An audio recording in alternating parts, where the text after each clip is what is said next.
What's up, guys?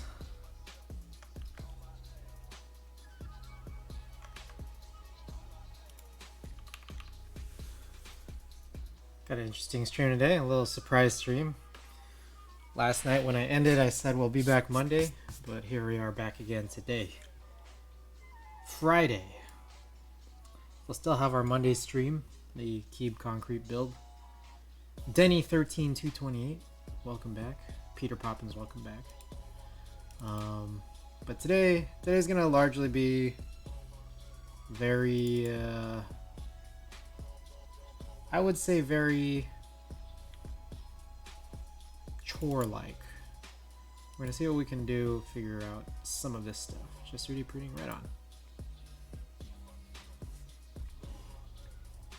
Oh, interesting. This view has the microphone. All right. Okay. So let's get to it.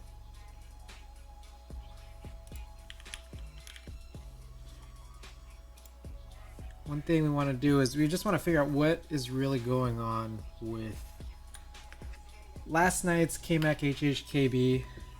Just trying to diagnose still, because it could be the switch, it could be the PCB. I hope not, but it could be.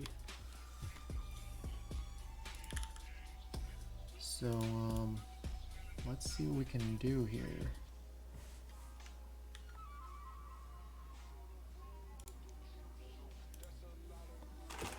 One second while I adjust a few things. All right.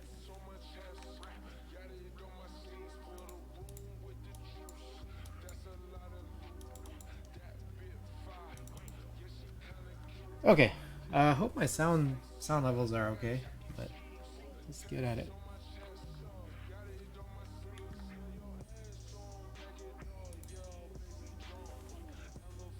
Jimmy, what's going on? Welcome. Hey Jimmy, by the way, I got your message about the music scene switching. That's really helpful. I've always figured there was a way to do it, but I've never learned it, or I never took the time to dig into it. I think it's gonna be a little bit weird for my setup specifically, just because of the way that I have my mixer set up with music. But I want to figure it out. I do. Okay. So, let's see.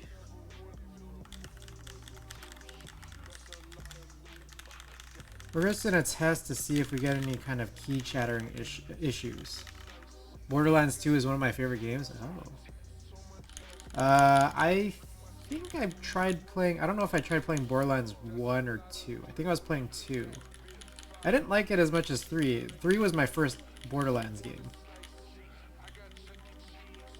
And I really like it. I loved the gameplay. I think what I understood was a lot of people thought the Borderlands 3 story was not strong.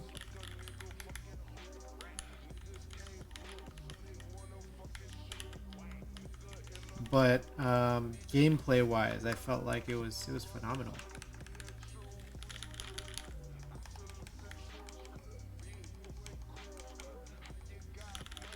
Very nice watching you click the buttons. Oh, I appreciate that. Oh, I realized I also don't have the overhead here.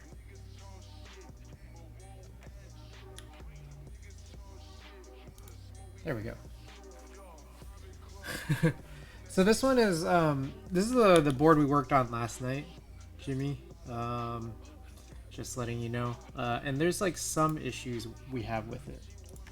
And we're gonna just try to see if we can assess them. One thing is I tried Franken switching. I tried basically putting together parts from different switches to create new switches. And we'll fly in here. There's the situation is I've done something I haven't seen before, which was put in one part into another, a stem into a bottom housing. That seems to reduce the travel by a lot. And I'm thinking maybe here, so much so that it causes some registering issues. So, okay, that was weird because usually I felt like the reason I turned my Windows machine on because I've used Switch Hitter, this very old application, in the past, and it used to kind of help detect key chattering. And this one is I can actually see the chatter, but it's not flagging it like it's chattering. And that I take issue with. I thought it would be a little bit more helpful. How good are keyboards? Welcome back.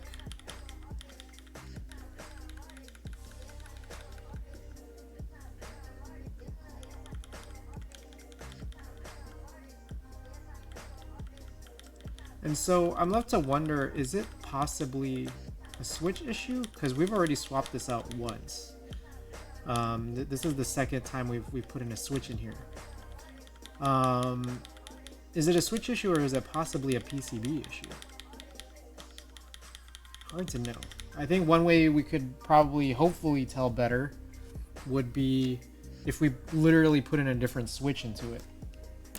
We could do it. It's just annoying because I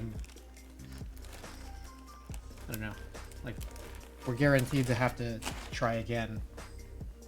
Because I'm not trying to like mix and match switches that much, but I guess that's what we'll have to do because I can't think of a better option.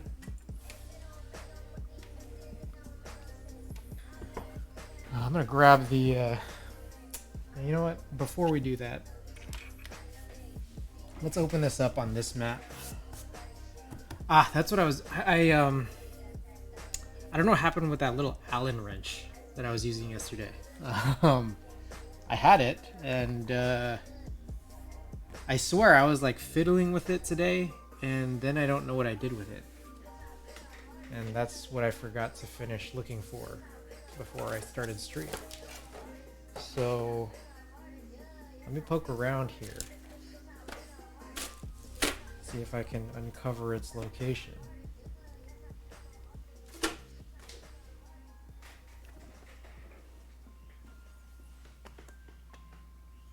I swear I was just like playing with it as I was working.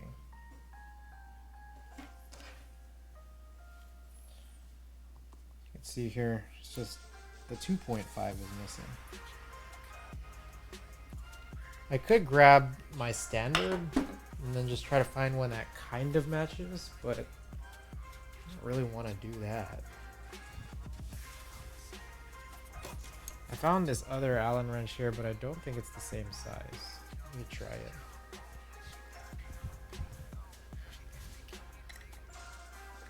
Oh, speak of the devil. This is definitely not the Allen wrench that's part of the set, but it actually works. So I guess let's just use it, I guess.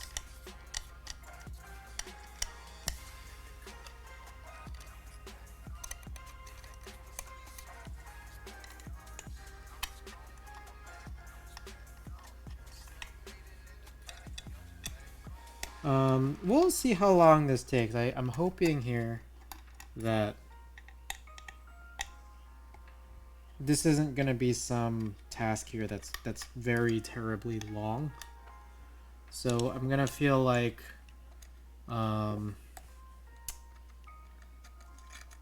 we have other little kind of chore-like tasks today. One of the main ones I was thinking of doing was desoldering 2 boards. Same way we desoldered 2 boards last night. Two boards that I know that I want to basically do rebuilds in. The builds I want to do in them, I don't necessarily want to do them tonight, but I just at least want to kick off the process of starting it. So future streams where we do those rebuilds won't have to be as long. Some switch tuning involved as well.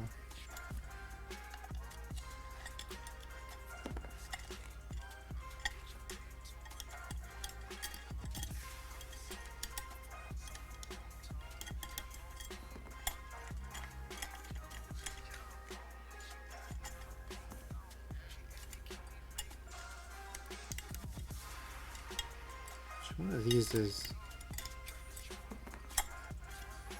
still attached.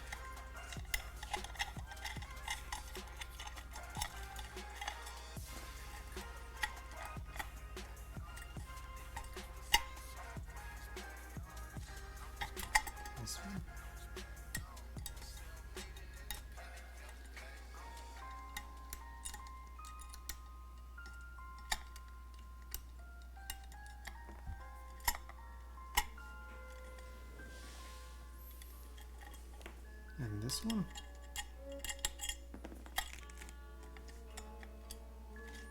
Oh my gosh. I literally don't know how to unscrew screws. Okay. Oops.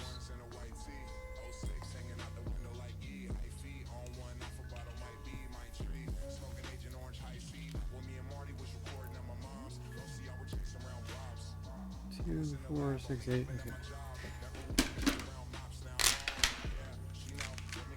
Alright, so I was kind of refusing to use top mount yesterday, but I feel like what is cool about top mount is I don't have to like undo a lot of this stuff. I don't have to unscrew all this stuff here to actually continue working. Okay, and the other thing too, I guess, is like you technically don't even need, like, I can still work with this. Now it's like 0 degrees. Alright, so let's try this again.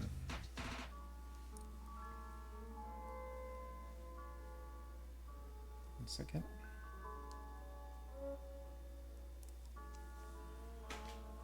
Okay.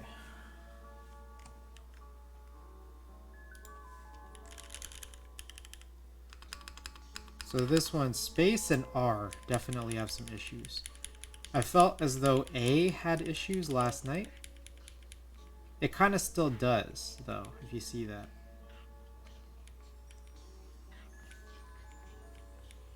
If I press it...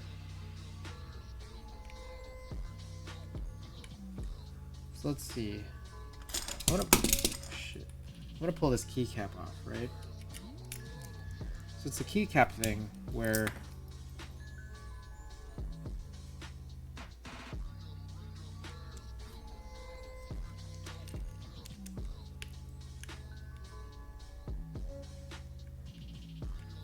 I can press the key down. So this is the crazy thing. I can press this key down and then A doesn't actuate unless I like put more force downwards this way. So you can see there's a little wiggle on the keycap.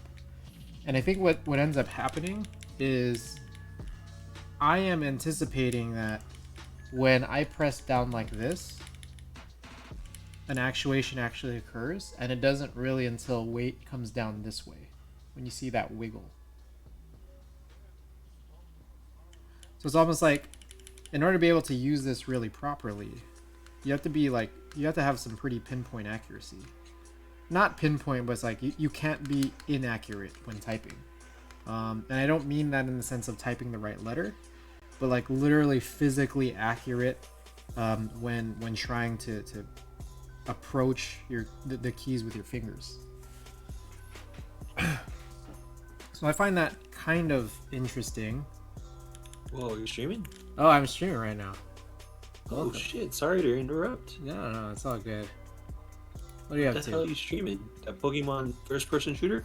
Dude, I want to, man. I wished I had access to that game. Is it not out?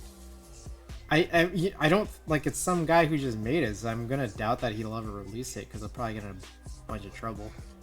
Well, I mean, if he releases it for free and not profiting off of it, I feel like it should be fine. People release mods all the time. I don't know, man. Well, we'll see.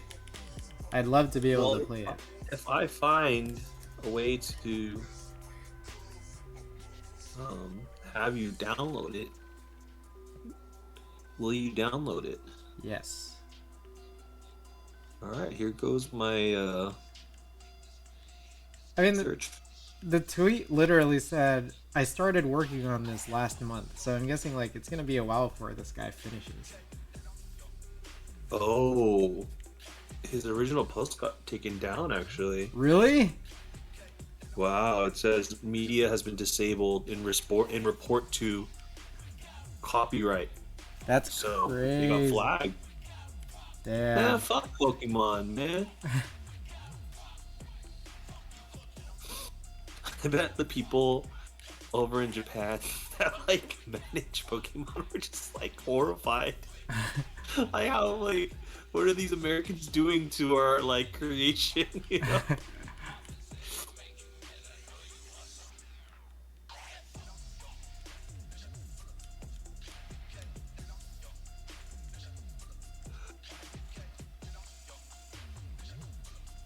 Okay.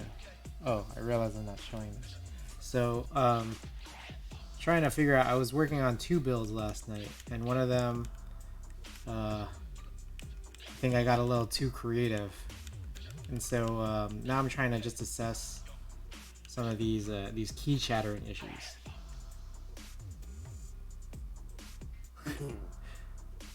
This is an aftermarket case for HHKBs. No, this is a MX style, like HHKB style layout keyboard. This is an KMAC Happy. How Good Our Keyboard says, your child could draw a portrait of a Pikachu at school and they on your ass. Nintendo crazy about that. That's good to know. I didn't know they were so strict with the copyright licensing.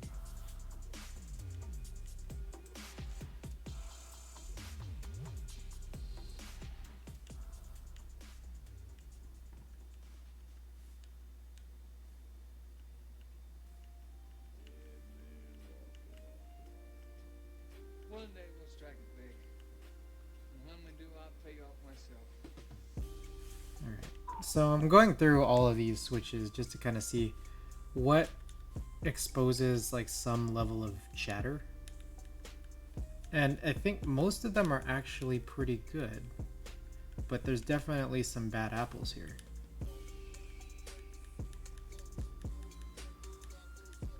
Oh, how was the build the other day? Last night or the other day? Last night? It's good. Did you actually use that casing that was like scuffed or whatever? Yeah. So this is the one, like, so there's some issues with it even after building it, and it could just be the extra parts I used to build it, and I'm just trying to like figure it out. Wait, I turned on your stream right now. Is that the one that I'm looking at? Yeah. Oh. I kind of like. How does it feel? Do you feel powerful?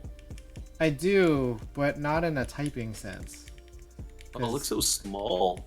Yeah. You want to see it? It's like a middle schooler's keyboard. Yeah. Do they have different size keyboards by age of person? I don't think so. Like, there's not like kids growing up, like as little toddlers, like learning how to use a computer. There's no like baby size keyboards for them. Or they just use the big boy keyboards. I suppose. How Good Kid says, what you mean middle schooler keyboard? Kex. You know, like for example, in like basketball, right? Like as a kid, you don't use like the official NBA Ball. diameter 32, 50 or whatever. I don't know. Like ball, they use like a smaller ball so they could hold onto the ball, and it's like easier. And a shorter hoop. In a shorter hoop or whatever, you know. So like, but then like, you hit like high school, the ball gets a little bigger, but then it's still not NBA size, right? So there's like levels to the balls.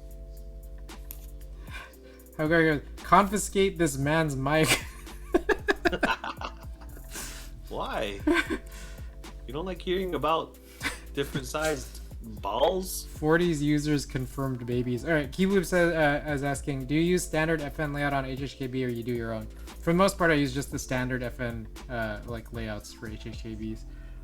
Sometimes, like, if I've purchased a board secondhand from someone else, or when I'm getting something brand new, I'll have to like remap because it isn't already like a standard HHKB like layout, but we usually turn it into one. And Dixius, welcome. Revisiting this, just trying to see like some of these sort of weird chatter issues, and if they really are because of the switches or if it possibly is a PCB issue. So I'm also kind of noticing a little bit more, not just on A and R. And it's just weird because these are the ones that we saw some issues with last night. But I'm also noticing it a little bit on G.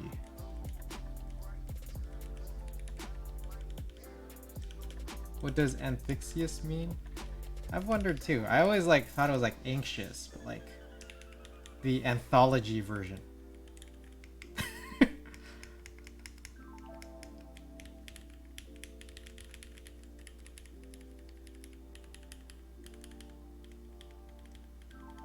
X kind of has an issue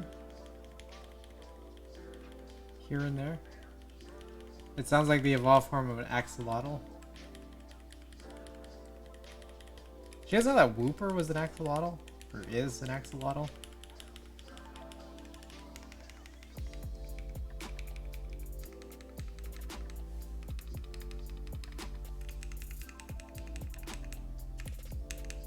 Oh, that feels pretty broken.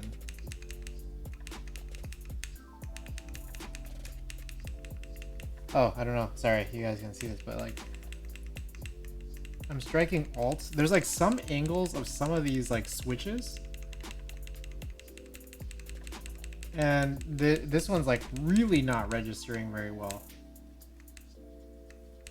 And this is what I was mentioning earlier, is that like you gotta really hit it at the right angle. It's my name combined with what sounded like something from ancient times, like a deity or something, to make it sound cool. Ah, well, there you go.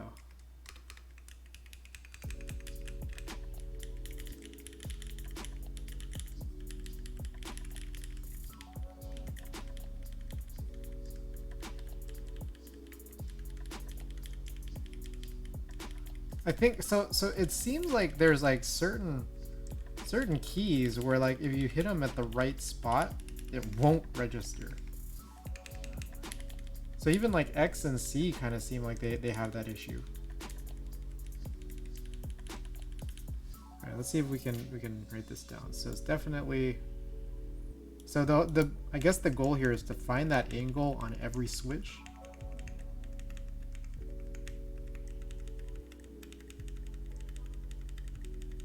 A lot of them have it, to be honest. I feel like one kind of has it.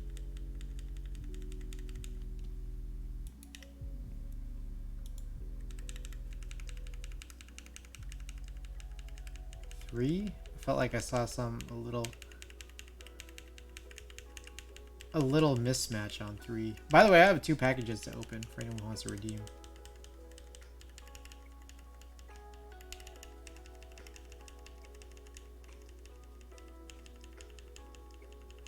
Zero. Oh, how good are keyboards? Thank you.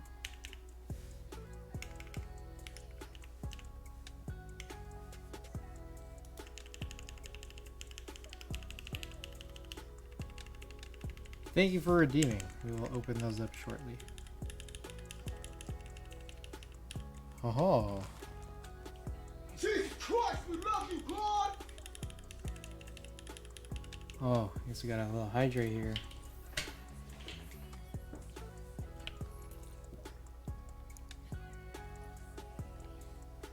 Can't redeem. Yeah, we only had 2 packages. Alright, there's my stretch. Thank you for redeeming that. There was still a package. There was 2 packages. How good are keyboards has redeemed both of them. But snooze, welcome. I'd say E kind of has it too.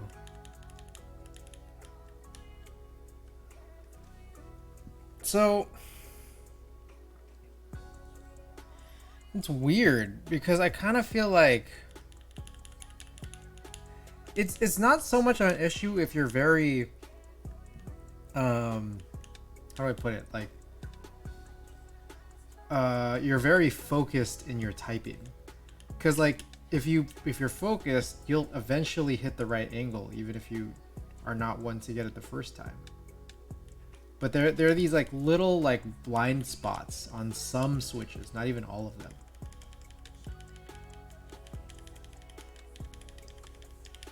Whoa, I'm back. You're Wanted back. To say, I'm leaving. You have a good stream, bro. All right, peace, dude. You have a good weekend. I'll see you when I see you. All right, take care. K is definitely one. So it's like R, A, G, K so far.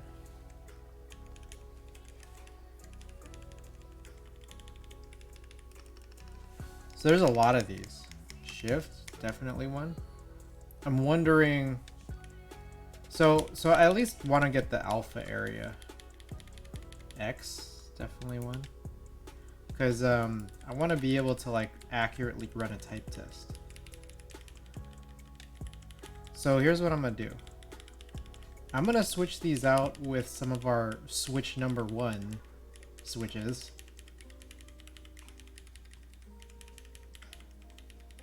And then we'll just kind of examine whether or not we still have the same problem.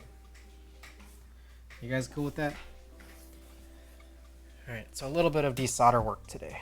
Actually, kind of a lot of desolder work, because I don't think I'm going to spend a whole lot more time than this.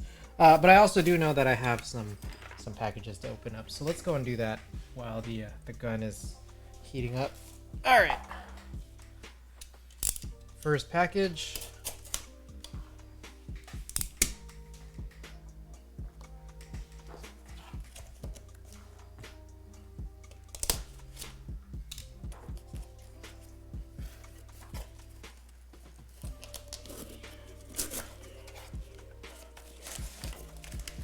Hey, hey.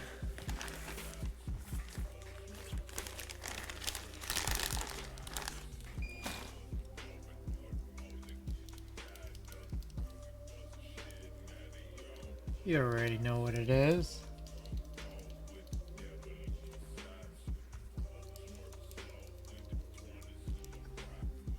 From Bolsa, we got these Zaku switches. I feel like these have been hyped a lot.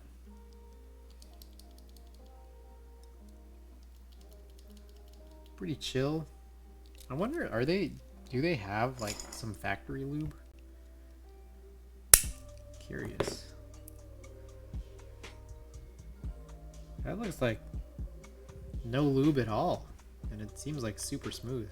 Ah, there's a long spring. Oh my goodness. Spring is super long.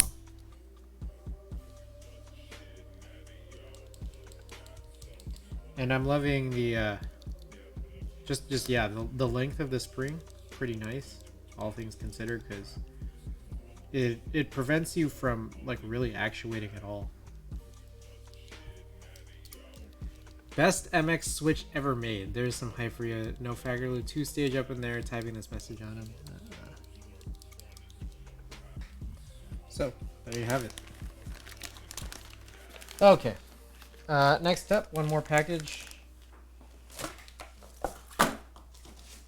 Let's crack this open. This box is very damaged. I really hope that its contents are not.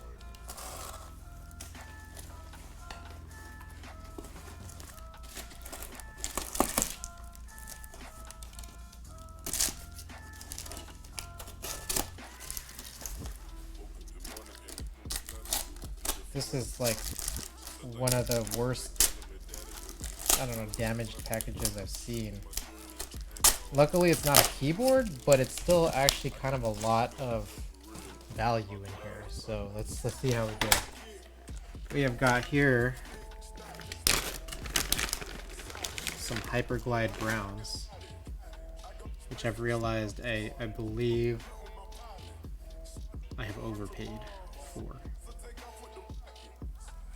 By $7, I got these from Hkb. Some browns from Hkb, and I realized that Novel Keys has these for cheaper. Pretty much, what is it? For 70 switches, you can get 72, or sorry, you get 72 switches at Novel Keys for $7 less than 70 switches at Hkb. And I didn't realize until it was too late. But Burrs is going on. Hi Chris, what is Hhkb? I'm big noob. Hhkb is the name of a popular Topre keyboard. For me, what Hhkb means to me is typically not necessarily an Hhkb itself, but an Hhkb style layout in a keyboard. So in particular, it's a 60% keyboard that has a split backspace. So backspace is split, and the actual backspace is underneath it. Meanwhile, your right shift is split, so your right shift is a little shorter, and then you got a function key to access another layer. So my arrow keys are these 4 keys here, which is the Hhkb's standards of how you access arrow keys. Meanwhile, you have control in place of caps lock. And then on the bottom row, you have your 2 control keys just kind of blocked out. That's what an Hhkb is to me. Pretty much all of my boards are an Hhkb layout, almost all of them. And if you care to see my collection, you can hit that exclamation collection command. Okay, so Dan Hughes has sent me these 70 switches, but I also happen to order 6 DZ60s. So I ordered a lot of DZ60s here. And the packaging was pretty messed up, so I'm just hoping these are like okay. I think they are. Nothing looks particularly wrong with them, but I guess I should inspect them one at a time. 6, yeah, because I just figure I'm going to do these like second builds with all these extra plates. I have other boards coming in that kind of just allow for that top left connector. So I'm just like, just load up on them now. Nice little content creator promo code to get like, what was that, like 5% off on Dan Keeves. It's like, why not? I think it was Shoobs. I think I used Shoobs code.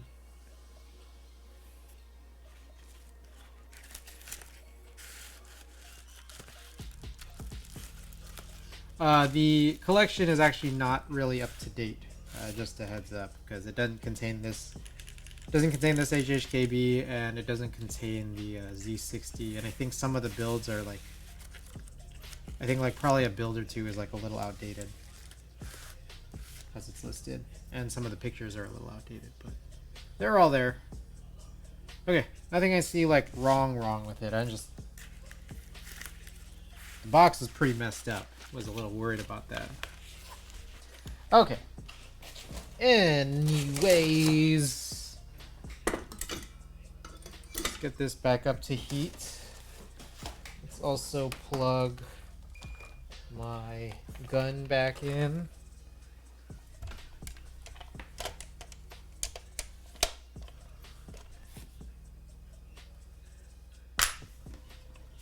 Or sorry, my iron.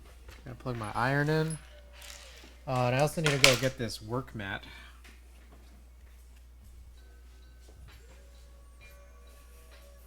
I've been lately using desk mats as work mats.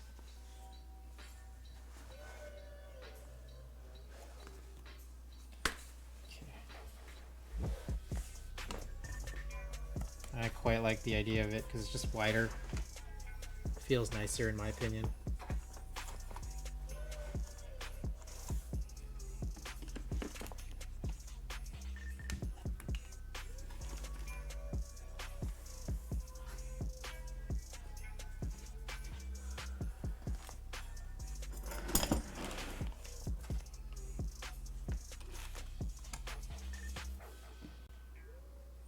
Okay.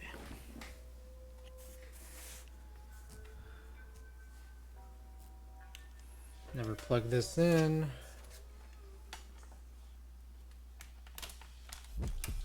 I also need to go get my fume extractor. Just give me a second. I cleaned everything up this morning from last night's stream, and then I'm just about to mess everything up again.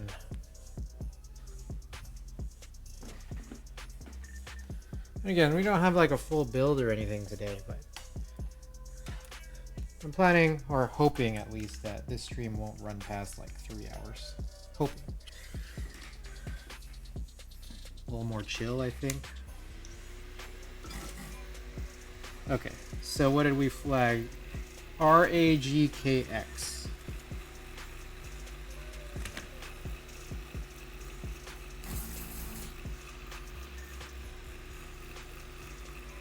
Let's do some of these one at a time here.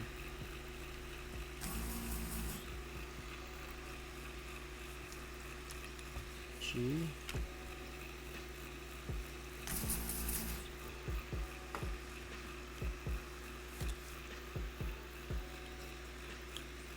Okay. So the worry that I have is if there is some chance here that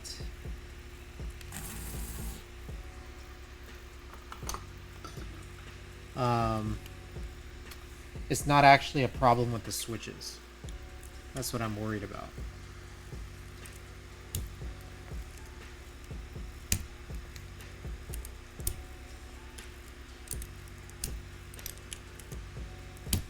Oh, I guess spacebar too.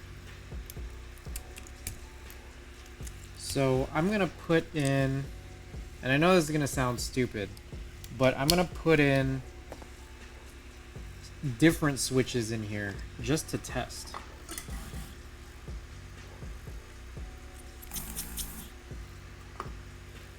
It's just weird because it does like desolder really cleanly.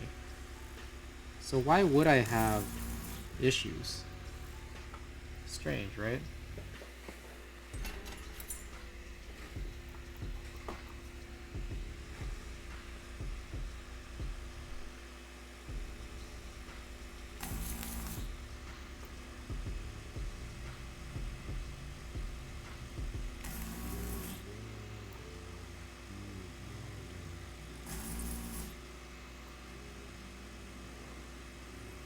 RAGK.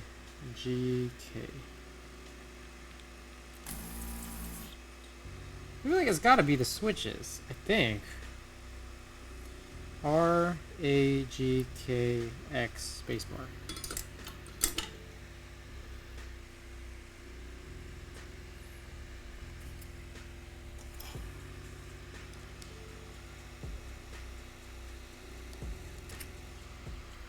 Maybe, hopefully, I agree.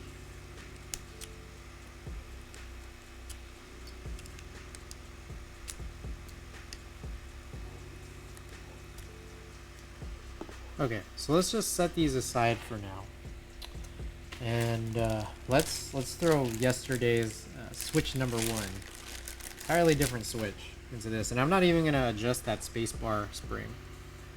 What was the issue again? The issue. So the issue that I'm finding is that, like, I think it's the switch's fault, but I want to be certain it's not the PCB. But the switches have this inherent issue. This Franken switch has this inherent issue where I believe it won't register. I think because the throw or the travel of the switch is so short. Yeah, that it just like it won't register correctly, and that's an effect of like the design of the switches and what I was trying to do with the Franken switches. So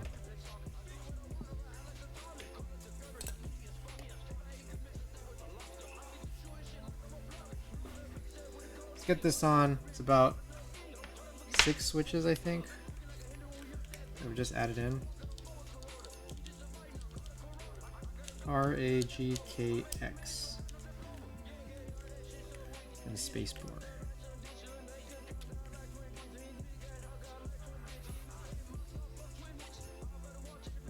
Just a little bit while we wait for the iron to heat up.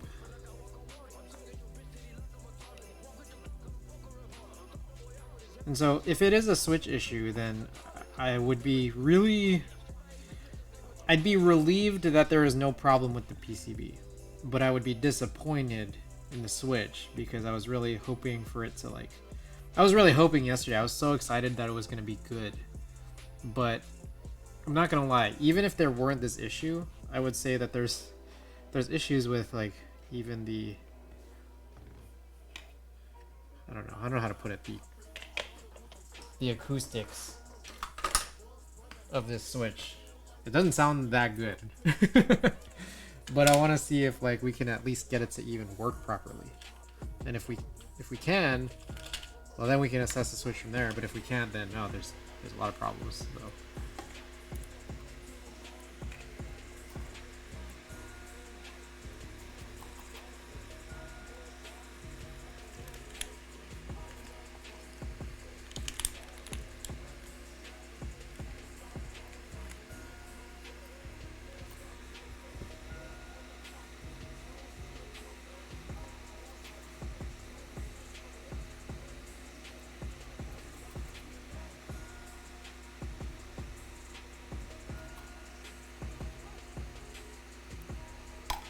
Not too many of these.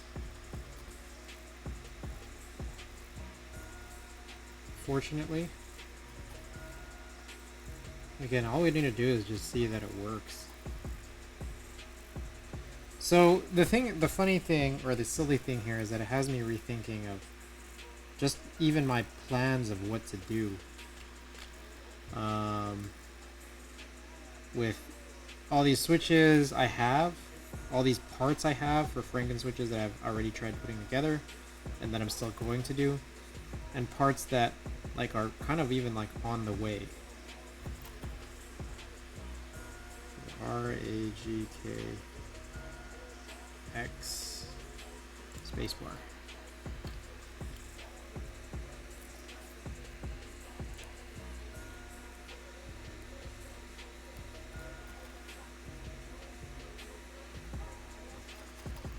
Okay.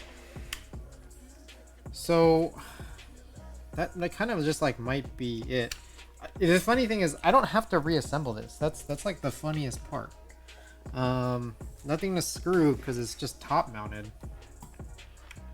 And like I'm just like I can just type on it like against the desk mat, I guess.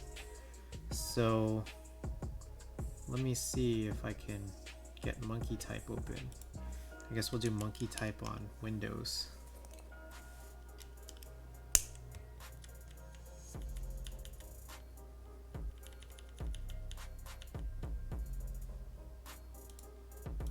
Actually, not even necessarily that. I mean, we could probably just hit it on the switch hitter application that we've been using. Again, it's an old. Excuse me, it's an old like application that I think has some diagnostics in there that I don't think VIA has. If VIA has it, I don't know where to go for it. Okay.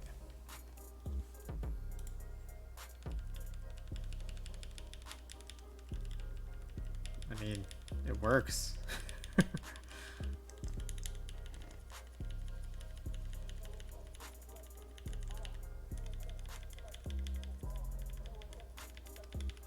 An output I found interesting. Oh, let's check this out. Oh, KMAC. I've seen, I think Yura. I've seen Yura build a KMAC. I've seen part of her build for this. It is really interesting. What's actually really interesting was that I guess depending on when they can source or like harvest, they sometimes actually sell the KMAC with rare switches. It's super interesting. Now, for me, it's very interesting, but I gotta say, man, the layout seems atrocious. I don't think I'd actually use it. I think it would be cool to get those keycaps though. Yeah, these $1,000 custom mouse boards. I wonder if they just sell keycaps. Let's check it out. Ooh. Oh my god. Lollapop with that big old raid, that party of 11.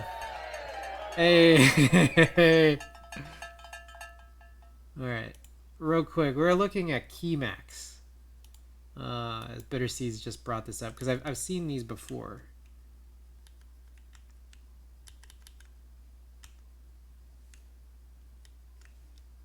So let's take a look here.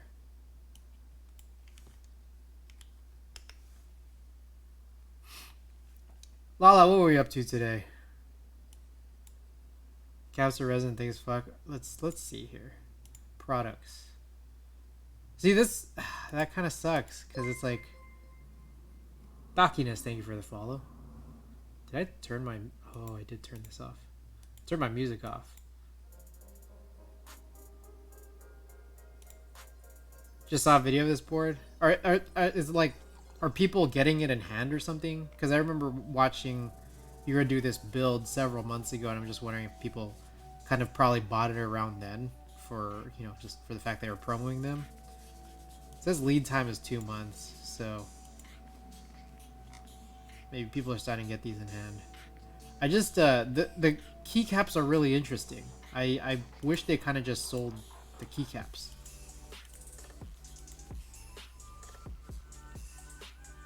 Kairos Ran's 22's vid. Yeah, that might be the one that you just sent over, right? Or was it another one? Yeah. Did he just release it? Oh, he just released it yesterday. I see.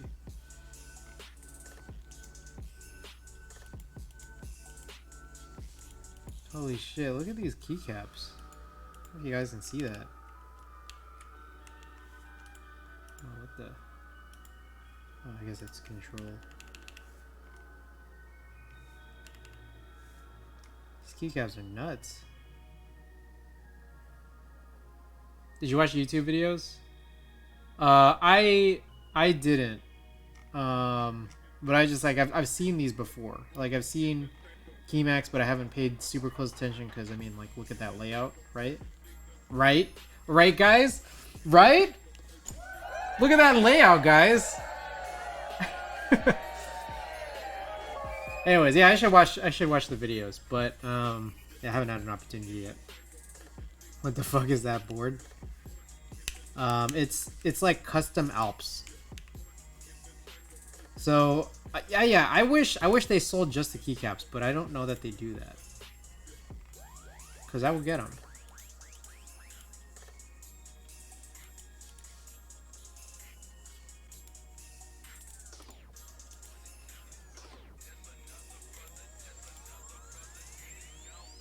Damn, look at this. That's crazy. Oh my god. Sam Pack back with a big ol' raid. That party at 37. Quappa, welcome. Who else has come in here in this time? I've just been kind of paying attention to the KeyMacs here. But Sam Pack, welcome. Rumi, welcome. Instigator. Quackers. Quackers, your name is so fun to say. Halloween Retro Maple, guys, welcome. Welcome on in.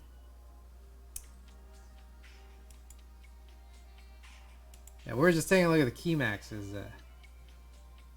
Bitter Seeds has sent this. I think apparently Kairos ran put out a video yesterday on it. Glad you like it. Anyways, okay. So for anyone just tuning in, welcome to stream. What the? Sorry, was there a bunch of static just now? I apologize for that. Is it still bad? Let me know. Let me know. Sorry about that. Okay. Okay, for anyone just tuning in, where does static come from? Okay, so let me explain, because I think this happened, I think, yesterday too, right? And it just happened right now. So for those who don't know, I have two mics. One is this AT2035 right in front of me. This like condenser, like this cardioid condenser mic. That's just right in front of me, off screen right here. And then I also wear this like head-worn mic. This is a DPA Define 4066 that's attached to a Sennheiser like transmitting unit that gets sent into a receiver. And then both of these mics go into their own like hardware noise gates. And then both of those plug into my Yamaha mixer. Anyways, sometimes what ends up happening is with the transmitter that I keep in my pocket, there's the way it connects is like it's kind of like delicate. It's kind of delicate in the sense of like if you kind of feel around like while it's like plugged in and like active, that's where you kind of get like a lot of crazy static. And I apologize for that. When it happens, what I think happens sometimes is like if I lean over and it's in my jeans, it might ruffle it up a little bit, and I apologize. That's my explanation for that. I am planning on getting another microphone. It's a really weird situation because I ended up getting this microphone on Black Friday, like a shotgun mic for Black Friday, and it's been on back order. but it's like it's the cost of the deal. Sam Packback knows all about mics, yeah. And then like I'm looking at him just like fuck, like I want a mic now so I can start like. I think that I could start producing like some content that's a little bit better in terms of sound, and possibly like YouTube videos, but I'm still waiting on it. So it's kind of made me think like, well shit, like what if I just got a better one that's in stock? But then if I get a better one that's in stock, why not get a better one than that? And then it might not be in stock, and it's like a stupid spiral. What mic are we looking at? So I'm looking at a bunch of Sennheiser mics, and so I have like on back order right now I have an MKE 600, but like as I've been waiting, because it's been on back order for like 2 months, I'm just like, well fuck, like why not look at better Sennheiser mics? And like right now I'm looking at the MKH 416 and then the MKH 50 and the 60. And I'm like, this is stupid because these are like 3 times more expensive. And like all of them are like at least three plus times more expensive, and like I don't even know if it's reasonable to like think about them, but and I realized also I could probably look at just like other shotgun mics or anything else, even outside of Sennheiser. But I don't know. I'm holding tight because I've spent a lot of money this month, and I'm just like, okay, if the MKE 600 arrives at my doorstep at some point before I get new money next month, then like I'll probably just shut up about it. Just deal with or just like live with the MKE 600. Rode shotgun mics are good. I'm seeing a lot of that too as I just kind of like poke around. NTG4. Okay, I was like, I see like the NTG4s just kind of pop up as like people suggesting when they show Rode as an alternative to Sennheiser. But I was just kind of focused on like, okay, what eBay auctions on used units are there? Like, where can I find them? Where can I find deals? Kraken Wise, welcome to the stream. All right, back to it. And I apologize for that static from earlier, but back to it. For anyone who's just joining in, we got a KMAC Happy in 2 nights ago. It's been my grail, but it came in with some major scuff, and it's an active conversation that I'm having with the seller. But we still decided to do some builds, or a couple of builds last night for my previous KMAC Happy, and then the KMAC Happy that I still have, or that I just got. And again, this one's basically like my what some people call an endgame keyboard. This is something like a white whale I've been searching for a long time. MKH 416 is like the endgame. You don't even need anything above that. I see. That's kind of what I was thinking. I've been like just like watching or like listening to comparison videos and just seeing what I like, and it's a hard choice, but I know that for all of them they're just gonna be like way more expensive than the MKE 600. The blocker thing, right? So the Win keys, I don't have the OG like original blockers for. So I've been doing that. So there's some scuff there, and then meanwhile this titanium gray actual Hhkb layout. Again, I've been looking for this for a very, very long time, and I finally got my hands on it. But there's a huge scuff mark on the back. I wouldn't buy it without the OG blockers. It was like so the WinKey version, it was a weird situation because I knew that it was like a holdover until I could find this one.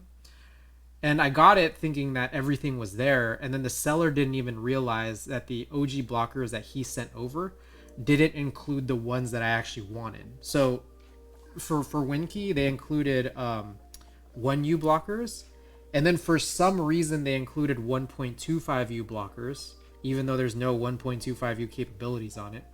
And then they included 1.5U blockers. I think the guy who I bought it from, he himself got 2 sets of blockers, thinking that the ones that were slightly wider were 1.5, and then just never tried using them. So I bought it thinking, okay, he was selling these with the blockers, and I got it in. I was like, wait a second, something here doesn't seem right. But I knew it was kind of holdover board anyway, so I just kind of been keeping an eye out, like, and like, I just said like, hey, like, and it's been several months since I actually got it. For anyone who hasn't seen it, we also built this one yesterday. And I just said like, hey, like, I just would appreciate it if you could help find or source any kind of 1.5U blockers that aren't these 5-degree ones. So that would basically include KMAC Happies that are in silver. I even asked them, hey, like, if you can get the red ones too, I wouldn't hate that either. And then I also said Duck Block. There were these Duck Block units by Duck that actually also were just like straight flat 1.5 unit. So I said, hey, if you could just keep an eye out. I mean, I am, but yeah, very sad. Yeah, I'm sad too. But like, to be honest, like, I know it's like goofy, and I know these are like what, like $10 blockers. But what's actually kind of interesting about these are that the beveled edge that came with like the general like design concept on the 5-degree case, kind of, but not perfectly, like matches not only the color really, really well, but also like the fact that the KMAC Happy itself has this like lip, this beveled edge lip. You want to sell a Red Devil?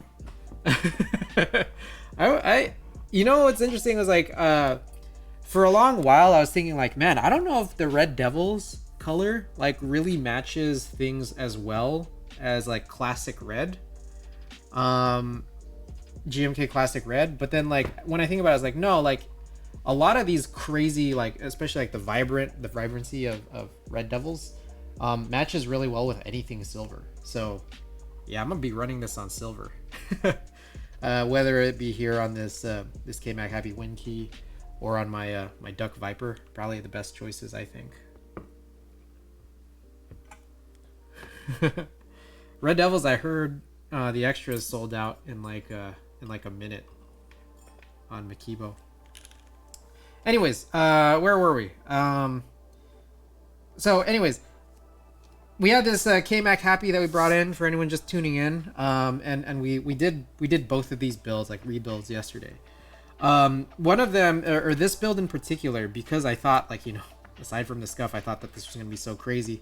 I attempted to put together this build using a Franken switch that I don't think people have seen before, or have talked about or used, and that would be this guy right here.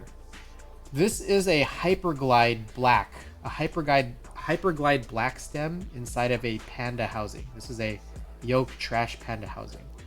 And the reason why, like, I thought that this was kind of crazy, I know that people like putting in, you know, they like doing all kinds of crazy stuff with long pole stems to like hit that high pitch, that quote unquote clack.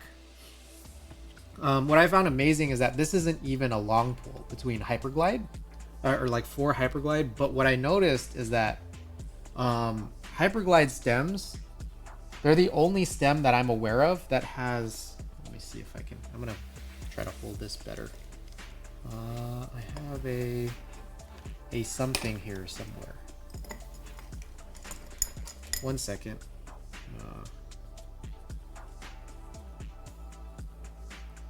Okay, so check this out. There's this little, like, the design of the actual stem is different than like basically any other MX stem that's out there. You can kind of see that instead of this whole back face being wide open, it's like pressed in a little bit. On the other hand, one thing that's interesting about Panda housings, very specifically, it's Panda housings and I think Utemo housings, is that let's see if I'm probably gonna need to pull this ISO up a lot. Let's take a look. There is a little tiny, like underneath the stem cavity where the spring is and where the long pole goes, and before the bottom of this housing, there's this step that rises up. So this step that rises up is just wide enough for every other stem to just like pass through, except for the Hyperglide stem designs. So the thing is that Hyperglide stem design comes down and strikes that, I think even like at a higher pitch, like a way higher pitch than what your long pull does inside of that stem cavity itself, that pull hole. Now I know what to do with my yoke panels and leftover cherry stems. Well, Sam, before you go there in that direction, we did this last night, and then we encountered a number of issues. It was a kind of a comedy of errors. Actually, maybe just two. There were some issues with it. One is like, in hand, it is really, really loud and high pitched, and it sounds crazy. I don't know if you could hear that, just like even with the music on. I don't know, I can hear it really loud even through music. The problem is that when you actually mount it on a board, like say for example a top mount board, like the top mount option on a KMAC Happy, it is really high pitched, but I gotta say, like, I don't think it sounds good. Like it's way louder than your normal your long pull Franken switches, but it's kind of annoying. Like I don't really like it that much. Like I don't know what to say. Like maybe it's worth it for everyone to try it. But I didn't like it quite as much as like your normal long pull Franken switches. So I was surprised by that. I thought it would be like, because it's more extreme, it would sound better, but I didn't like it that much. I ended up putting some foam on the board, like underneath, like in the case. And I usually think that like putting foam is like kind of goofy. Like I'm not a big fan of using foam, but like, I think foam is a weird crutch, and sometimes it just like kind of makes like boards sound lifeless. But it actually did make this sound marginally better after using foam, and I was like, wow, it's like, it actually sounds like a little bit like it was kind of like it was worth it, but not really. So that was like the first issue. Like a clicky switch, not really a clicky switch, but it's just loud and high pitched. Like there's no click as in like the way a jacket or a bar works, where something else briefly strikes it. But your whole stem mechanism strikes it. And so it's like, it's a little different. So the second issue is that the way that the stem strikes that step, that raised step early, is like a way bigger reduction in travel. So let's see if we can point this out. There's very like there's a little, like it kind of looks minuscule, but that is a lot more that this stem rises out versus even your normal long pull Franken switches. Like that much that comes out. Now the problem with that is the way that the front legs of your stems, that is more than a cherry switch, yeah. The way that the front legs of the stems, I don't know the best angle of this to show on camera, interact with the contact leaves, it hasn't been fully reliable that it will actually actuate properly, because I'm noticing depending on literally like the angles where I press down on switches, it will not register or it'll chatter. And so it's like you'd have to be like pretty physically focused to actually get into the right spots when you're actually typing in order for this experience to actually be good. So what we're doing today is, I wanted to be sure that this was a switch problem and not a PCB problem, knowing that I just got this keyboard in 2 nights ago. So I swapped in other switches in like some problematic parts, and like I'm noticing here like, yeah, like basically the problem is fixed. Like specifically I think I was doing, I think R, A, G, K, and X were the biggest problems. And just before the 2 raids came in, I basically desoldered the switches that were in these spots and then resoldered in a different switch, and there's no more problem. so it's that like it was weird, because out of 60 switches that are on an Hhkb layout, like I would say like there's a few, these were the problematic ones that were alphas. I think there were a couple others. I think like 1, 0, alt, and spacebar also had some issues. I think I did the spacebar one too. It's like you're like 5 out of 6, or how do I put it, like 50 out of 60, so like 5 out of 6 switches, like kind of just won't work.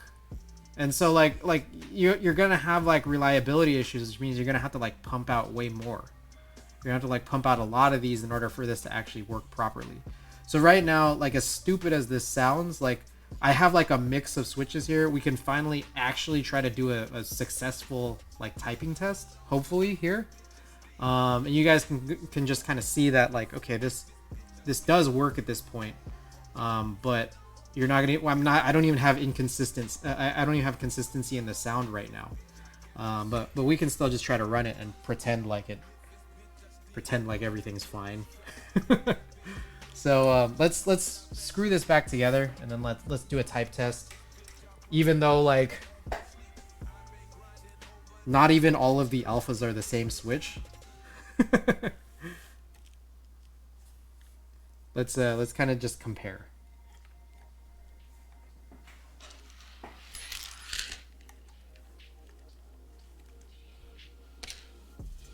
Y'all cool with that? You want to hear a little type test? And then like I have another my other KMAC Happy, the Win Key, also has basically the other Franken switch I was using last night, just because I wanted to make this like a really luxury A/B test. A vintage or just like, you know, old custom A/B test. So we could compare these side by side. You guys could see that I've been avoiding saying using any name for any of these Franken switches. For anyone who wasn't tuning in yesterday or hasn't tuned in before, while I appreciate the nature of Franken switches, I think that Franken switch naming, or even not even Franken switches, but switch naming in general, as vendors put them out and producers and manufacturers put them out, I think switch naming and Franken switch naming in general is really atrocious. I hate saying all of these names. So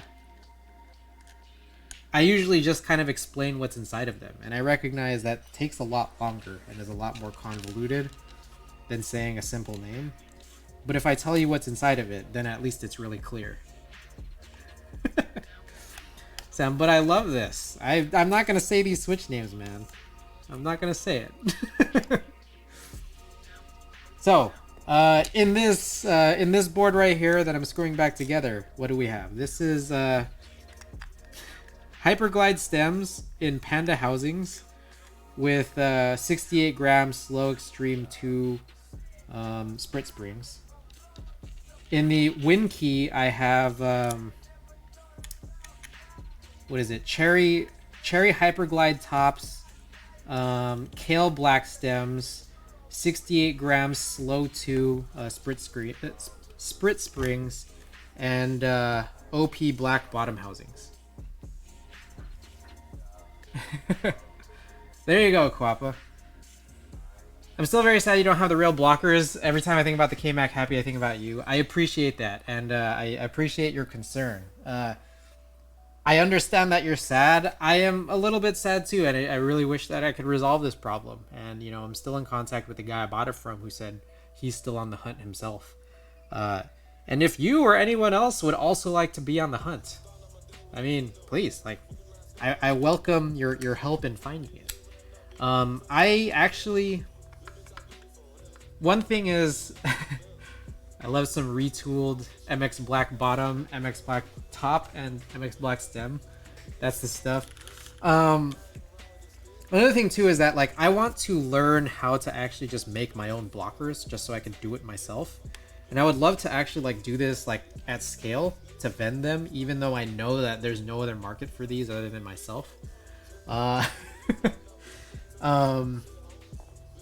I'd love to learn, but I also know that I could probably just commission someone to do it, but I want to learn it myself, and I want to learn how to sell it myself. I bet people have some scuff ones for sure. Hey, like if you want to look out for them for me, I would appreciate the help. I absolutely would. So yeah, I know for sure I've been on the hunt, but no one's selling these things. Like they don't really come up. All right, so let's do this side by side. So y'all already know. This board right here has the switch that many of you may be familiar with because fellas like Sam Pack, Gym Leader Nathan, Gerald Juby, creators that are bigger than I, push these all the time. And I like them. Like it's true. Like they're nice. I really like them. But let's do a quick test on this just so that you guys know what it sounds like. And this is a top mount here. But what size are you needing? 1.5 unit. 1.5 unit blockers in silver. I have the 1U and I have the 1.25U. I just need the 1.5U. So Quabba, if you want to help look, I appreciate it. Okay, so this right here is just, it's a top mount and it uses this Franken switch that a lot of big creators use, including our good friend Sam Pack with the big old raid, that party at 37, from about half an hour ago. And we'll do a test here so that you have a baseline to know what this sounds like. Is that cool?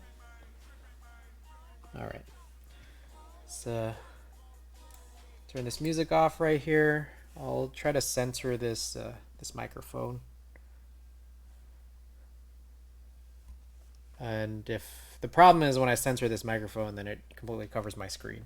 So I'll put it off to the side here. Okay, let's try this out. The sound y'all are familiar with. Grab a wrist rest here. Okay.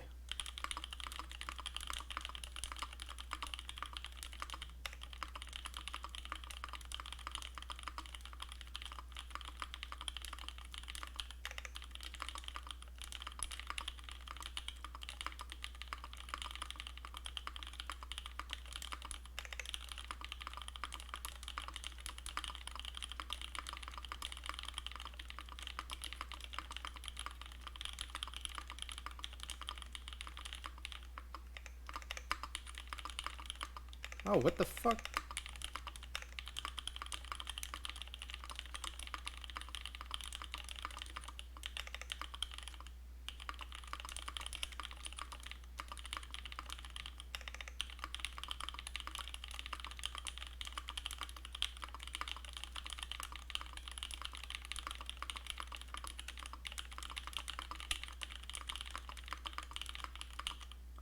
So there you go. A sound I'm hoping you're familiar with, right? And so that's our baseline. Meanwhile, let's try doing this. It's not a perfect A/B test. I recognize because I have lined the bottom of this guy with foam because I really didn't like the sound of it without it. The sound without it is just didn't sound good, and I was really sad because I thought I came up with something really cool here. And I don't know, maybe you guys might think it's cool, but I don't know. I didn't like it. So, okay, let's restart this test. And here's another thing too, is that about like 6 keys aren't even this switch. They're this switch. Like, I had to transplant some of the switches or the leftover switches that were used for this build into this one because of the registering problems that I had kind of explained just now. So, let's get a new test in here. And again, this is our baseline sound. So as you guys can hear it, and I'm going to let that motorcycle, whatever it is, pass before we start this test. So here's our baseline sound, right? All right, here is the sound of this guy, the Hyperglides in Panda housings. Baseline sound here, and this is what we got.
So there it is. I'm still relatively new to the hobby, so anything without rattle sounds great to me. Okay. I'll get back to that comment because I want to actually address that real quick after I explain this. So I could not run a type test successfully last night, specifically because like some very critical switches either had registering problems or chattering problems or both. So literally R, A, and spacebar, which are like so critical that you need to use these to do like these monkey type word tests. And it was terrible. Like it was terrible. Like I think, but the thing is, trying to deal with that and like not even having a successful test last night, I feel like definitely influenced me to think that these were really horrible, especially even sound wise. Now I know I did throw in this foam yesterday, but as I'm doing this today, and even though I've replaced like R, A, spacebar, and then a couple other keys here with switches that don't even match the sound, the general sound of this I don't think is as bad as I thought as it was yesterday. And maybe I'm just happier that I was able to get through a test. So just by comparison, side by side, if you guys want to hear it, this is the Franken switch you're familiar with, and this is the one that I produced.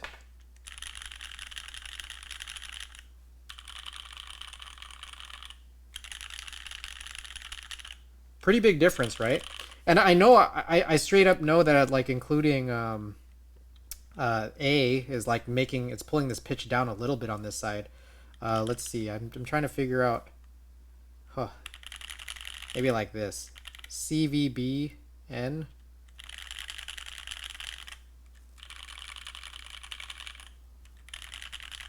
Like I feel like as much as you guys might like the high pitched clack of this switch, it almost sounds deep in comparison to this one.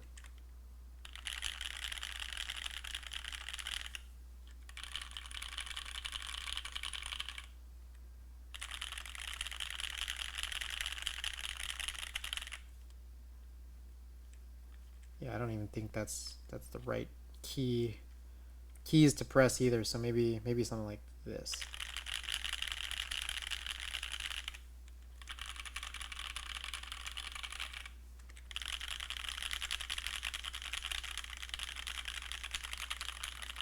So what do you guys think? You guys like it? I like it a little better. I think then just really the problem I've had was consistency.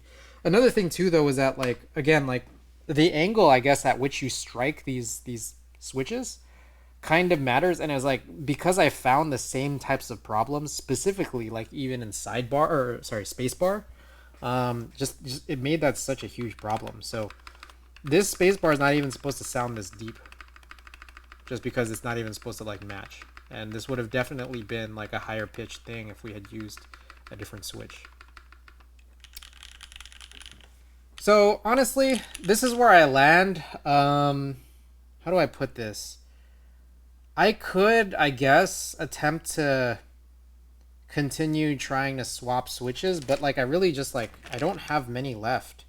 And I'm gonna doubt honestly that like of the 6 I have working, that I already know, or the 6 that I have left over at this stage, I don't think all of them are gonna work if I try putting them in all the right places. And there's a bunch of like non-alpha parts that also have problems too.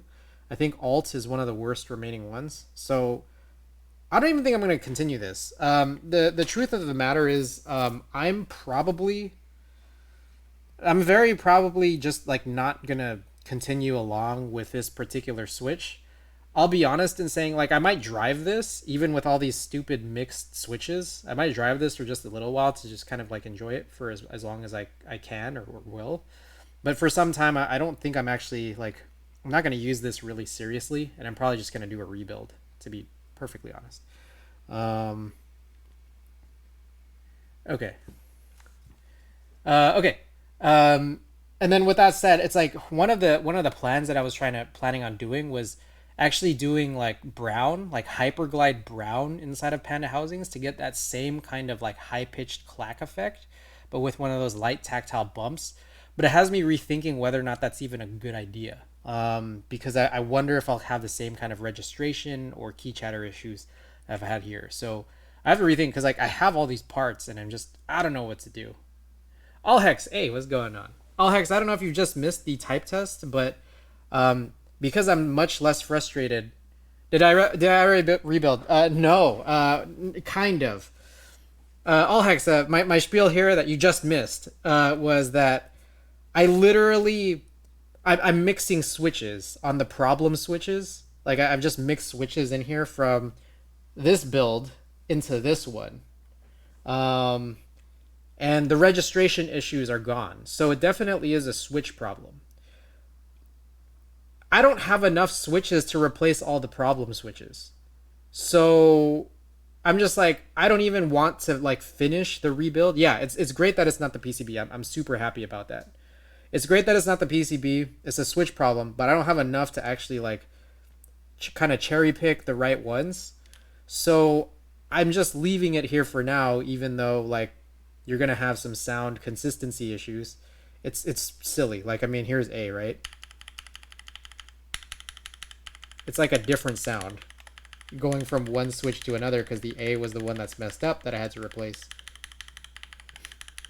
But what I will say is that like at least I can get through a type test now, and at least during our type test, like the sound of like 6 switches is muddied by the fact that like, well, at least the rest of them are good.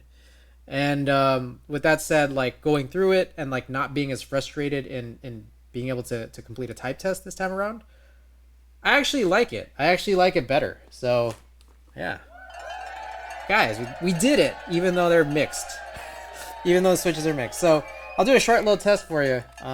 You know, for anyone just tuning in, Allhex, I know you were very curious about this whole situation. I do still have the foam in there. I don't know what it's gonna be like if I took out the foam, but I think I'm just gonna I'm gonna just chill on this because I think I'm good playing with this. We've already done so for about an hour and a half now. So if you want to see a little short type test and just try to listen in without my frustrations, well, here we go. Here's our baseline again from yesterday's WinKey build. And here we go here.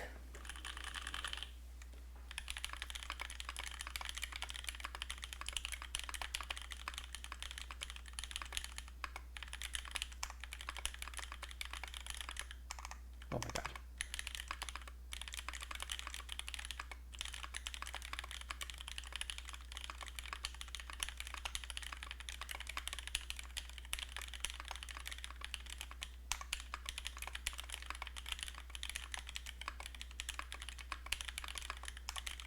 Okay, there probably is still some chatter there. I wish, can I see? Watch replay. Where did the chatter issues come up? D? It looks like D has a little bit of an issue. I can't tell. I don't know if you replace the spacebar switch, that key always sounds so different. It sounds different so much. Yeah, exactly. Oh yeah. It kind of does look like there's like an I. I think, yeah, I has a chatter issue. I and D have chatter issues. So we can replace those too, and that'll probably fix more of these problems as well. So but I'll do that like off stream. I think at least we figured out the problem today. The spacebar switch I did replace too. So it's like it's kind of messed up. It's kind of messed up in that way because I'm so like uncertain that I can get a spacebar work unless maybe I source it from one of these other good switches into it.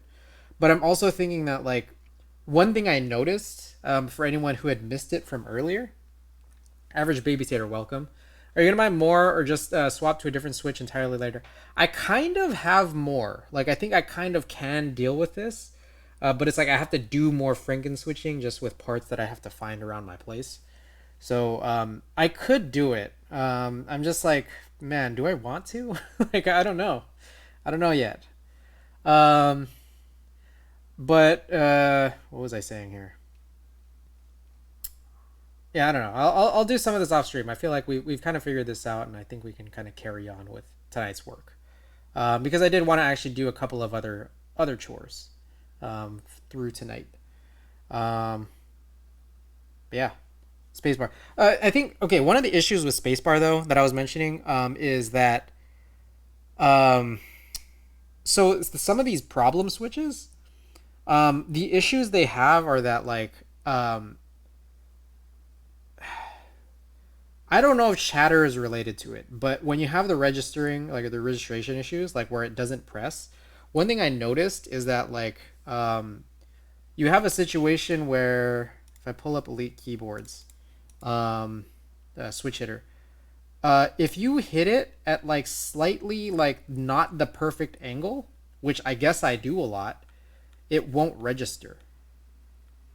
And then as soon as you like if you watch this, I can make this motion, which moves the entire keycap, which moves the entire stem in there. You can see that is a wobble that exists. It exists.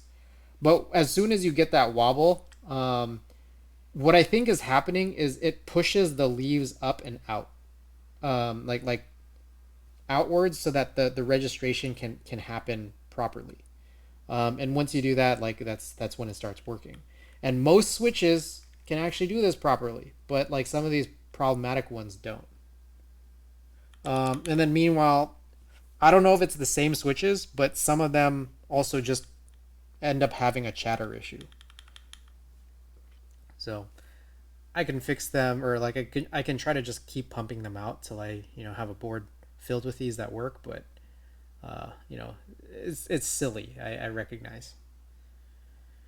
Okay. So I kind of want to run a quick poll to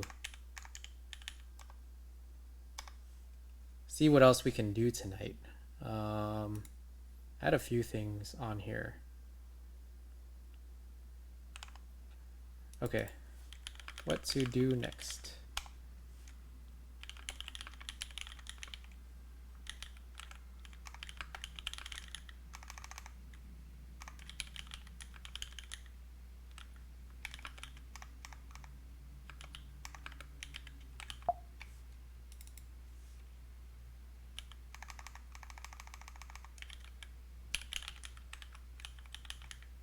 Give me a second. I'm typing out all these poll options.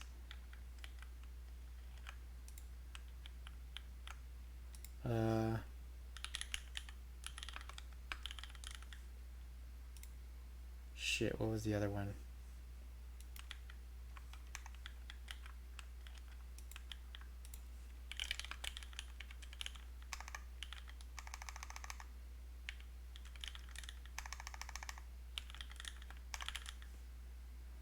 Okay, 3-minute poll. 5-minute poll. Why the hell not? 3-minute poll. 3-minute poll. Okay, poll is up. You got 3 minutes. Help me decide what you guys what I should do next. See if I want to think. Mr. Bob 0506. Thank you for the follow. So, yeah, I got these metal keyboards. They're called metal keyboards. They produce these metal keycaps. They're kind of like OEM, but they are really like the finish on them is really nice. And I haven't actually tried mounting them before. I'm wondering if we should take the time to do that on either one of these KMACs. Just try to see which one matches the finish better. But if y'all ain't seen this already. So they do blanks and they do printed. I don't really like the font on the printed, so I got blanks, but like, and I ended up getting silver. But they're like all alu, I believe. So I have these and I still haven't tried them to this day. So you guys want to see this? I'll mount these. Meanwhile, I do want to desolder 2 boards. I just want to see which one you guys want to see next. So like I want to do that before the night ends. But also I don't even know if you guys want to see this, but like I have some keyboard photos and I'm just like trying to figure out what to post next onto Instagram. If you guys want to watch me look at the photos, figure out what to do, and then actually watch me live post it to Instagram, we could do that too. But it looks like we got some people doing the metal keyboard stuff. So let me go and grab it. just because I know we're about halfway through.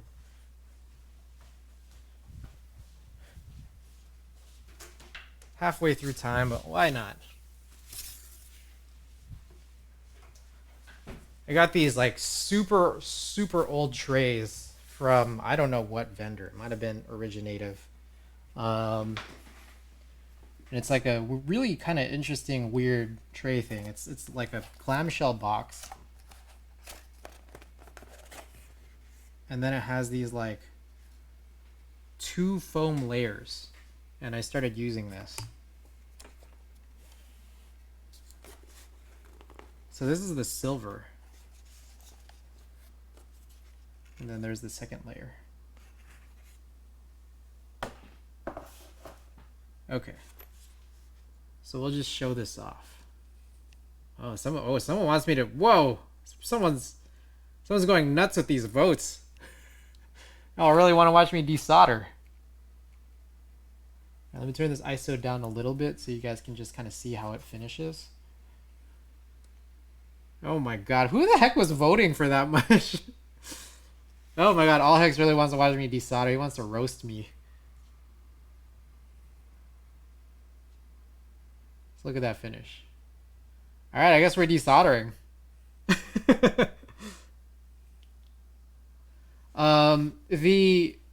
The bars are not... They're concave. I think, honestly, it looks really weird. I'm not gonna lie. It looks really weird, but I still consciously got them. I still consciously got them because I need marks. I need homing. Like, I need homing keys. And I'm not going to get these flat. You had the option to get them flat, or you had the option to get these concave bars. And I don't think they look very good, but I think they're necessary for me. So, but that's the finish. And I guess we're not mounting them.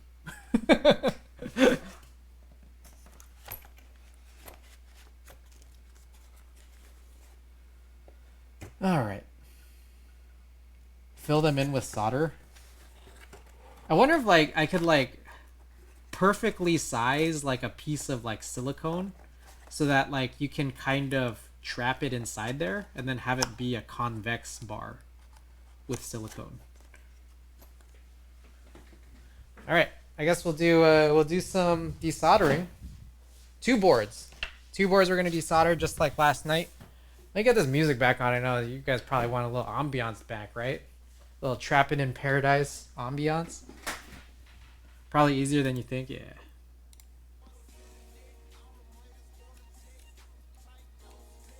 Okay. Let me... This is so weird. I gotta get these out of the way. I just had 2 keyboards on my desk for the last day. Alright, let's take a look. Boards. Okay. 2 boards. And we'll go over these boards before we begin soldering them, and then I'll just like spoil in advance what the plan is with them. Y'all cool with that? As long as I can find it. Here it is. 2 boards.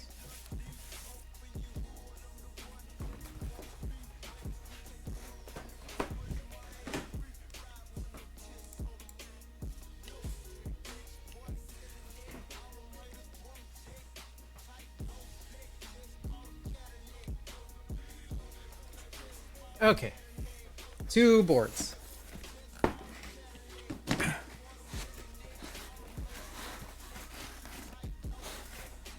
Board number 1. This board we're actually going to do next week. So I think last week we actually looked at this board because we had to take the keycaps off. It had Columbia on it. GMK Godspeed Columbia. Then we ended up using that in the Alopao. The Alopao resin, the marbled resin tray case. We did this build during the build-a-thon as like a super mega budget board. And what I mean by super mega budget was we did Gateron Milky Yellows, which are crazy cheap. We did a DZ60, not the cheapest thing in the universe, but you know, it's PCB. I got this tray case for like as part of some build, and it was mega scuffed right here, right there, and I think in a couple other spots. But I didn't even buy that build for this case. I bought that build because it had some other stuff in there that I wanted.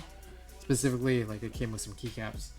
And the keycaps were worth the price of the board. So I'm just like, I'll take the board. And what else? It also came with a pretty rare PCB, the Hasu PCB.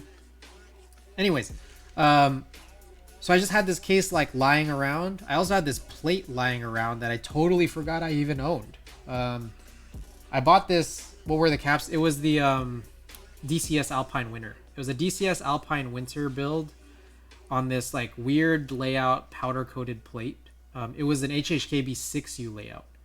And it came with the Hasu Alp 64 PCB inside of this case. And it had Matthias tactile switches. And I feel like they were pre-tools. So there was a lot of wobble to them. And DCS Alpine Winter. And I feel like I got that whole thing all in like he built it, and I think he sent it inside of a bubble mailer from Australia. And so it came in like fully built with the keycaps mounted, and I was surprised that the keycaps were not damaged, but then this case was. And this is not even a very expensive case either. So it's very silly. So anyways, leftover. And then I got this plate. It's not really a leftover plate, but apparently I bought this like 6 years ago, and I totally forgot about it. And the ano is all fucked up on it. But I didn't even know I had it. And so I'm just like, okay, let's just use it. So this literally, like in my brain, like from a practical standpoint, like it was literally the cost of switches and the PCB. Because the rest of it is like, okay, I had these stabilizers, I had the case, I had the plate. The only issue I have with this is the fact that me and Ada, we worked on these switches together. Or she may have done it. I think she may have done it entirely. And I asked her to put in SPRiT Supreme springs. And, oh man, I should not have asked her to do that. Or like we should have not done this, because I don't like these springs. These springs are not good. They're basically like they're like the other direction of slow. So you can actually like look at this. They're 68 gram springs, and yeah, so TX long. Sometimes TX short. I don't know if you guys realize, but like short springs or progressive springs or just anything that's short, like when you come with like when you find some stock switches that have some short springs, they have this like the way that short springs work with like MX style switches is like, in my opinion, it's trash. And I didn't realize that until after this build. And I'm just like, I'm trying to like, I want to get rid of all my short springs. So like, I don't know. For me, I find them not great for my uses. I spend most of my time, typing, And so what ends up happening is when you have a short spring, two things. One is that when your switch kind of like compresses by virtue of putting your stem on top of the spring and then like putting the switch top on top and then you snap it together. When you have a shorter spring, like there's more, I don't know how to put this any better. There's more leeway for it to like start at a, like its starting point is much lower. So then there's more room for the physical motion of the stem to hit the actuation point from the contact, like from the standpoint of how it works with contact loops. So the thing is that like when that happens, it's that like really, really early is when you'll actually actuate from a force standpoint. And I hate that as someone who spends more time typing than gaming. When you spend more time like typing than gaming, what ends up happening is when you have this situation occurring, it's way too easy to actuate any key, like say when you're doing a typing test or you're writing, you know, an essay or some code, and you're just going to be more prone to errors because it's so easy to type any key, including the wrong key. And as you kind of graze over, you're going to hit more wrong keys. Whereas when you have a slow spring, literally something that is just longer, or like even when you deal with those multi-stage springs, they're not necessarily called slow, but when they're called long, like TX longs or SPRiT Slow or any multi-stage spring that's really long, there's so much that goes into like loading that spring like into its compression point when you snap together the switch top and the stem and the spring to the bottom housing. That like there's very little leeway. It has to go from like being heavy to its heaviest point.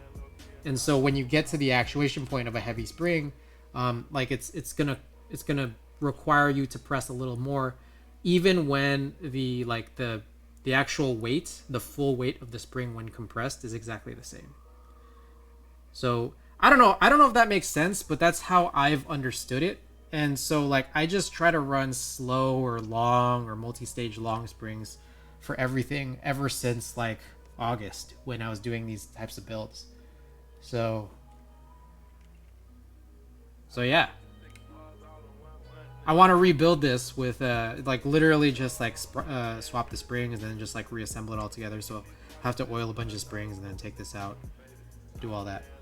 And that's the plan with this guy. Meanwhile, the second build is also from the build-a-thon. It's this alixinzhai stacked acrylic case that we mega scuffed. We cracked open the plate on this right side for plateless, just so that we can get this to be something that resembles an Hhkb layout. And then I threw in these completely nonsense color matching orange KBDFans blockers. That because there's it's such a low profile case, like the blockers themselves kind of like protrude out from the top.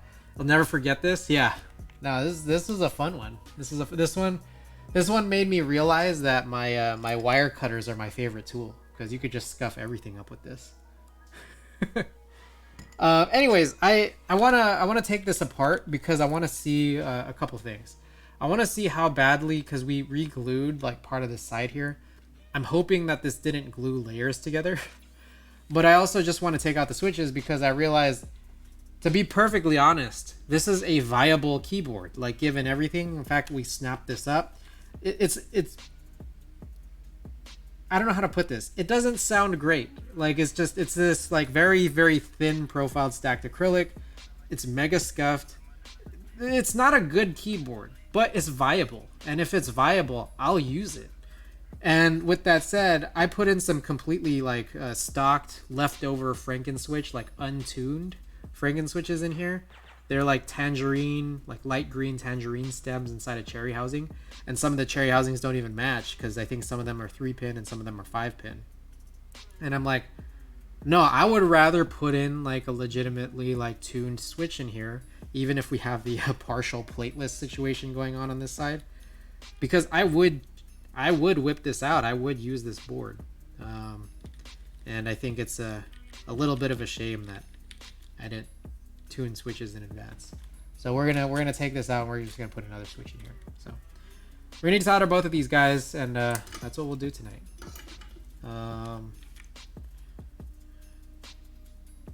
I'm gonna do this one first because this one I'm planning on doing next week. One of next week's the next week's two builds are gonna be the Hhkb concrete. I don't know where to put the emphasis when the words are in that order. The concrete keyboard. We're gonna do that on Monday, and the next Thursday after I had finished the spring swapping, we're gonna rebuild this. And it's just like, it's stupidly simple, but that's what we'll do. Okay, cool. Thanks for listening to me talk about all of that and not do any work. Let's do this one. And my goal here is hopefully, cross our fingers, 60 switches hopefully won't take too long, but you know, I have a tendency So hopefully we can finish these within the next hour and then run a couple, maybe a giveaway, one giveaway. And if you hit that giveaway command, you can see that I don't know what I'm giving away because it's just like a on the fly planned stream of chores that I appreciate you guys are all here for. So I'm sure we'll find something in the junk drawer to give away later.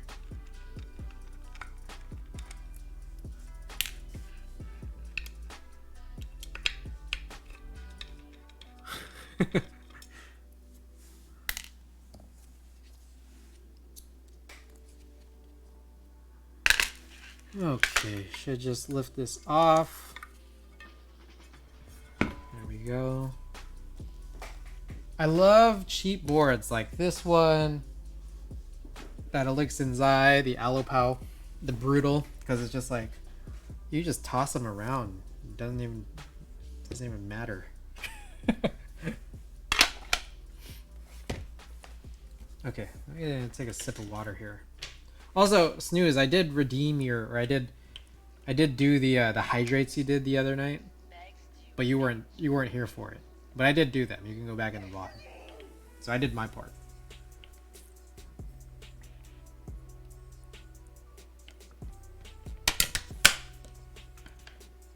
All right, I need like a container. Maybe I'll just use these trays.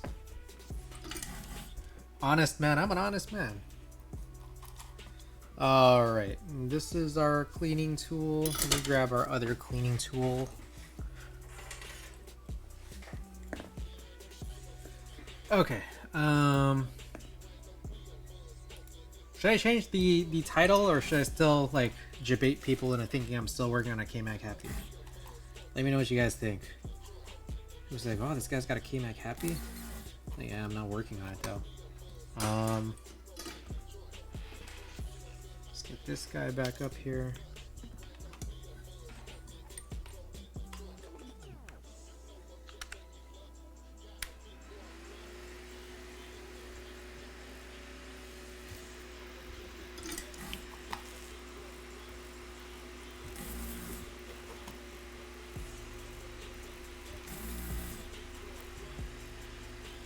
Alright, here's a question. I always put my fume extractor super close.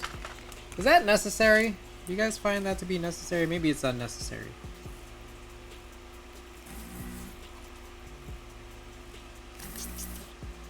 I thought you were an honest man. Change it. Ah, shit. You know what the problem is? I can't change it because I don't have a keyboard plugged in. Yes, keep it close? Okay.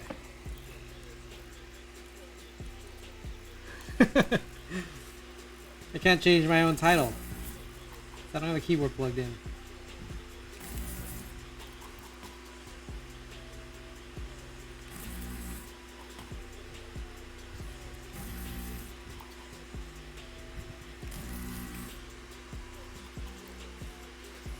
Hammer Brother, what's going on?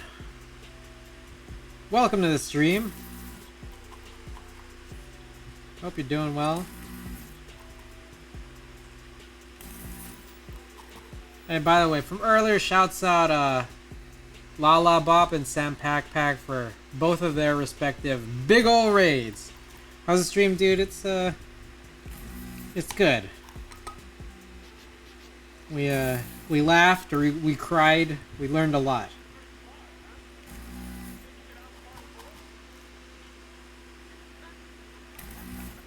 We all came out better for being here tonight. What's going on, Hammer? What's your question?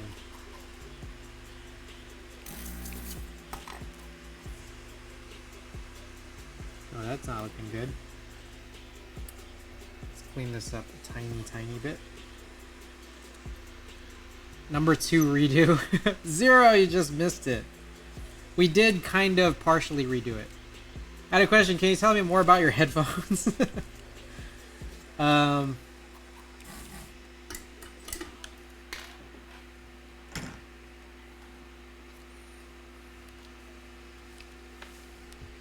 Alright, according to the top,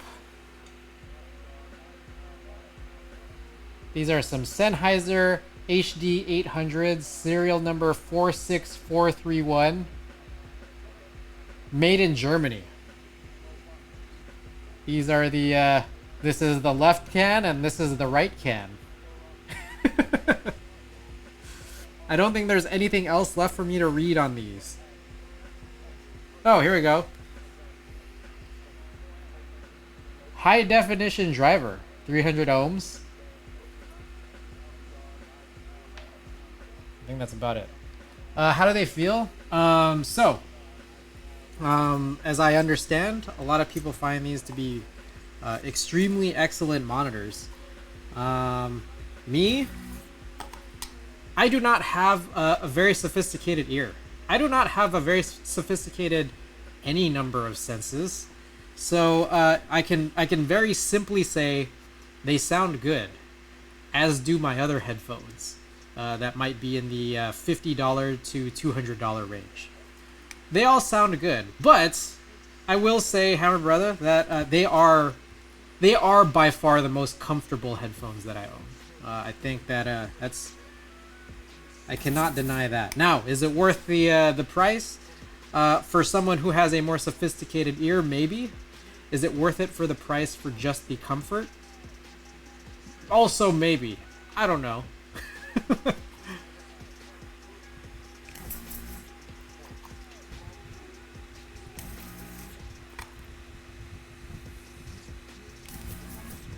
So yeah, they're good. But as you can see, they're kind of beat up. They are pretty beat up. I did buy them used, so. But yeah, they're chill. I did buy them used, so I didn't have to incur like the MSRP.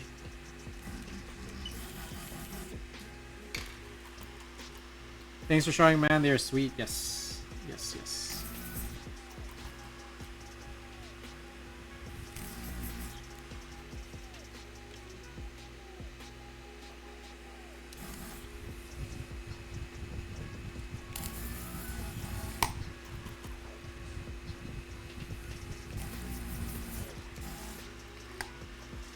My brother have something. Ooh.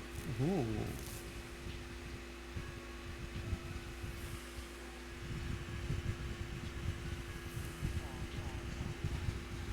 Uh-oh. That one's a weird one. The DZ60, they put this this switch right here in a very, very like weird spot. Like the hole is really small. Right next to the connector. The DZ60 just has this as part of its design. I'm not a fan of it. Tonight, particularly, that one was pretty hard to desolder. I think we might need to reflow. Let's take a look at this. What we got here? Ooh! Very cool. Very cool. That's nice.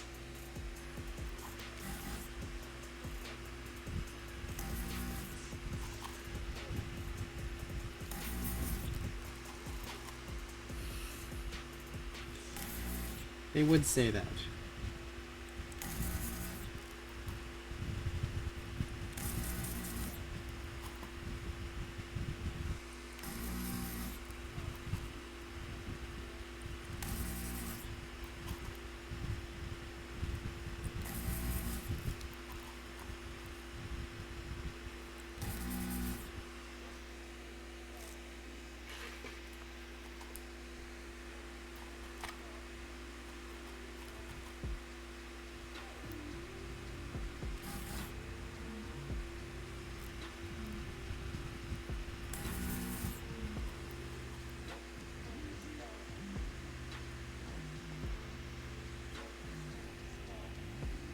This was going in so smooth yesterday.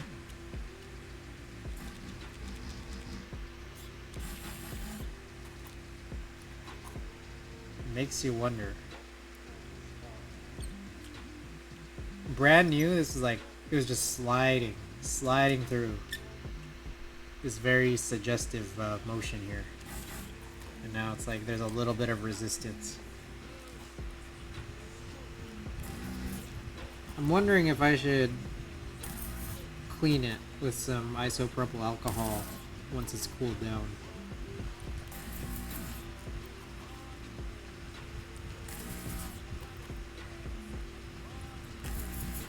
I guess another thing I could do is I could alternatively not use the 1.6 cleaning pin, because I did buy a bunch of other cleaning pins, including the 1.3. Solder Gun Stream 1.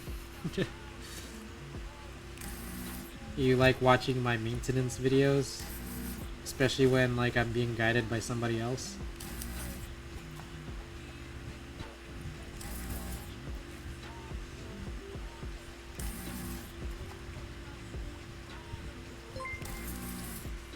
Beep Beep Lettuce. Thank you for the follow. Oh, Lettuce! Wait, hey, I know you! Welcome to the stream. Thanks so much for being here. I apologize. I have a KMAC. We were looking at it earlier, but I'm not working on it right now. I'm doing more these desoldering chores, but I can't really change the I can't really change the title right now because I don't have a keyboard plugged in. So apologize for anyone who's tuning in and has gotten debated here. The KMACs, they're over there. They're on that table over there.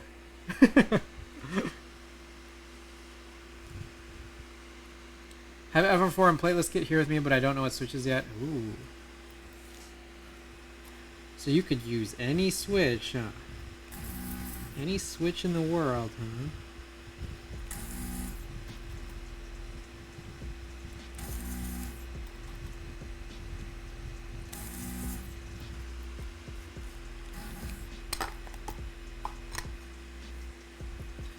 Alright, if you had to... I don't know if this is like a fruitful discussion. I'm gonna ask it anyways. If you had to choose one switch that you think is just like the most generic switch ever, what would it be?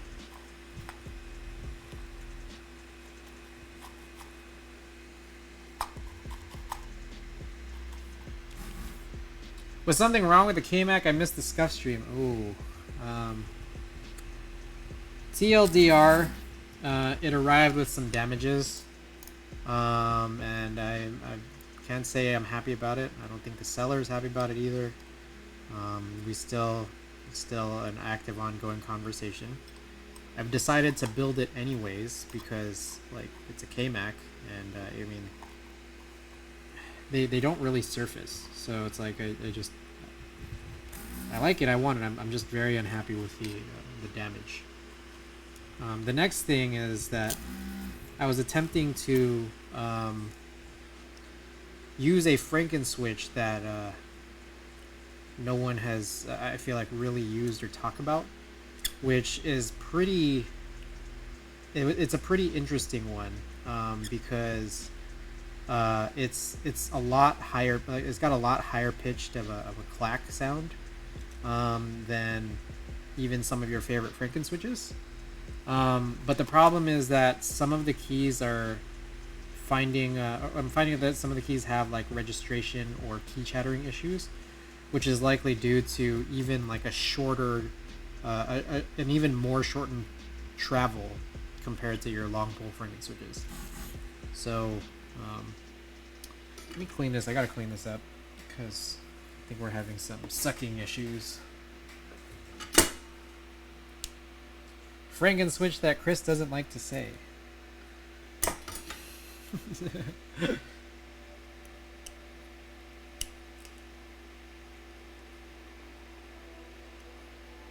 Wait, what the shit?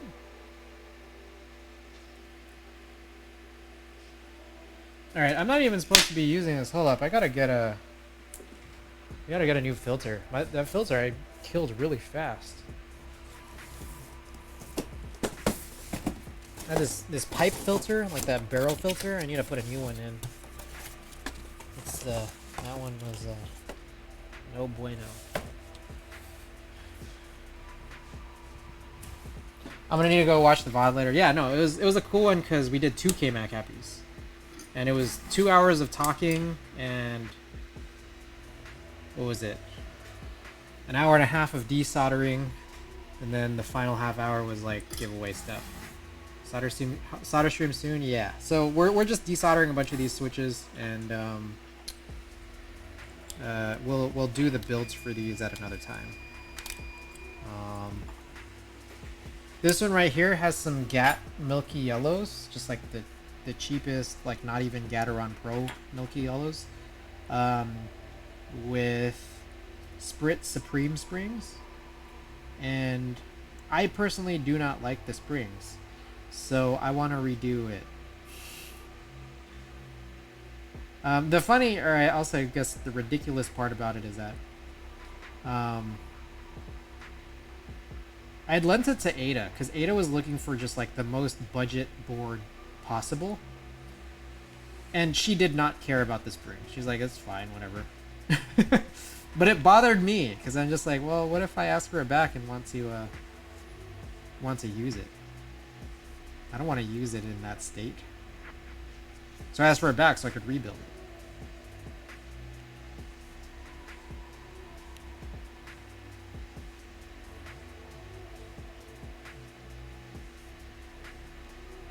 Jeez Louise.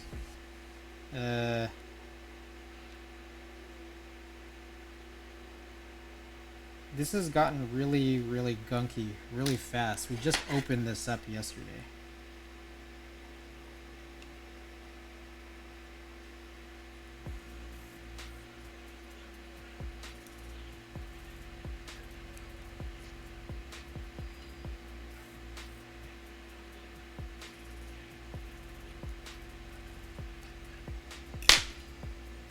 So, give me a second. I also know that that fan's been on the whole time.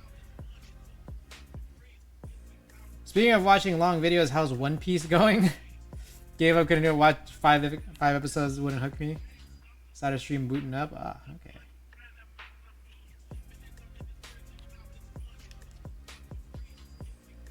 Doing a little cleaning off stream. Bear with me. I am gonna clean this pin because this is bothering me. Not gonna lie.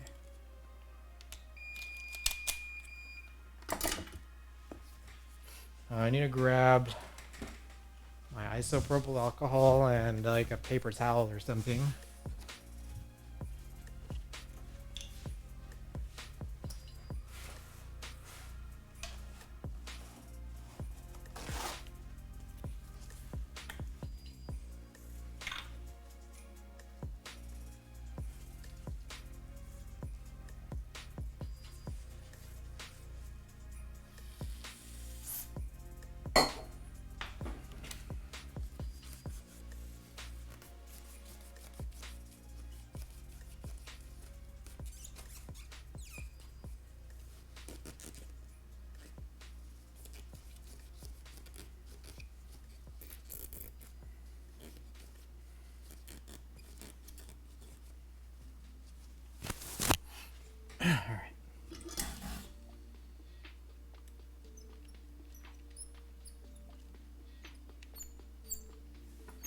I don't know if y'all could see this, but this was not going in as cleanly as when I first started using this yesterday. I wished it would, but it's the fact that it's not happening.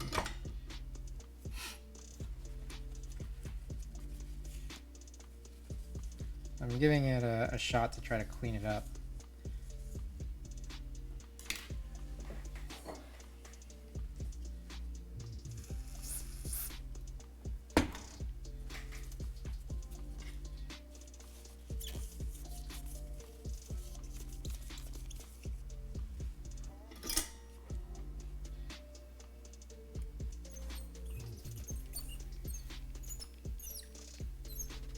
That is squeaky.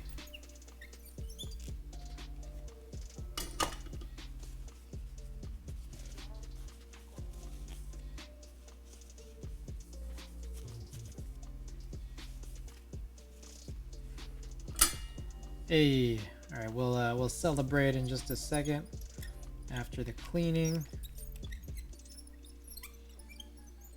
It's getting a little bit better. I think I need to do this a little bit more frequently. cleaning the pin itself, I think helps as I clean the actual nozzle.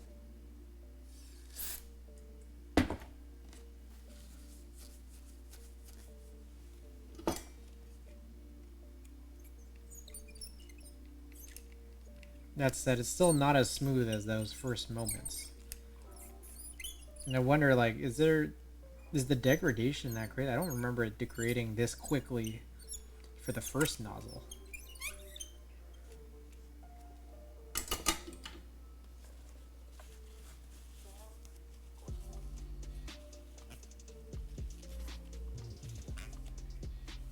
Okay, let's just continue. Let's keep the ball rolling. Y'all are cool with it.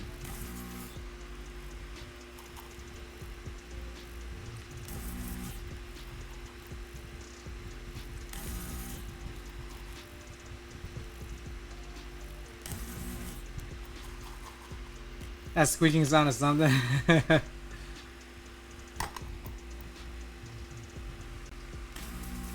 Thanks for the lurk. I appreciate.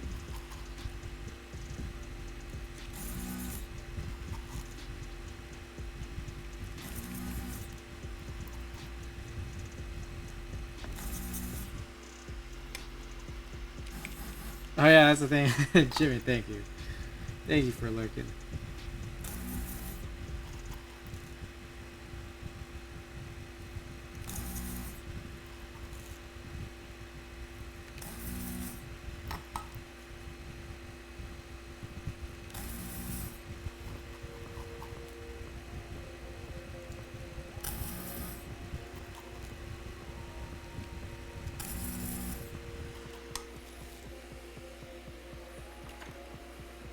Continue just periodically punching this in. It's good for it, you know.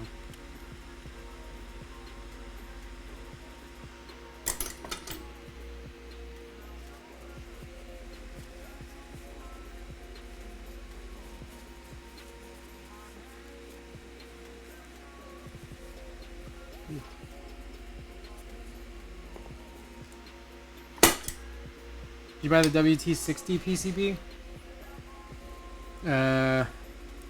Did I buy the WT60 PCB? Wait, is there context for this question? Is there further context for this question? Did I mention the WT60 PCB before?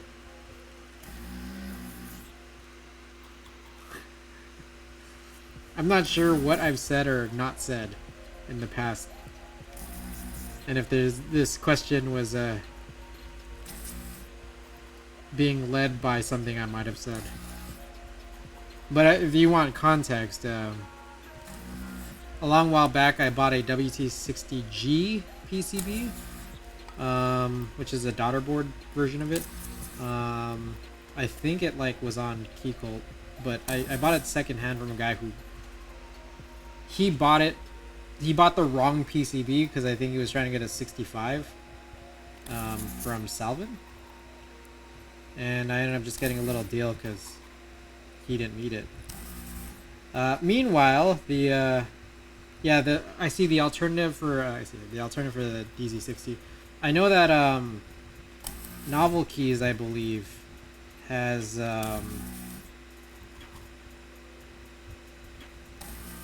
the WT60C, which I think has the USB connector. I did not buy it. I think it's so useful, considering all things considered. How it doesn't have any of the Swiss cheese basically. But it's just the cost of Swiss not having Swiss cheese is literally over $30 in comparison to, say, for example, the DZ60. I'm just that's a little much for something that no. Me figuring things out, trying to get the hole or the switches in the right holes, and the keycaps in the right spots. I don't think that's worth $30. It kind of, I guess it can be, but not really.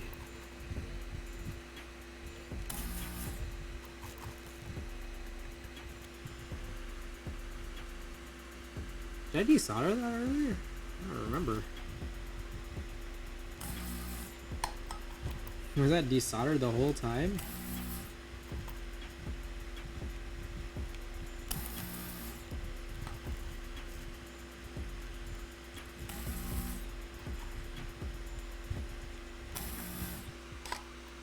For the price, DZ60 kind of wins. Yeah, I just wish there were better options. Like, I wish there was a cheaper option that didn't have RGB, for example. And had, like, less layout cutouts, you know?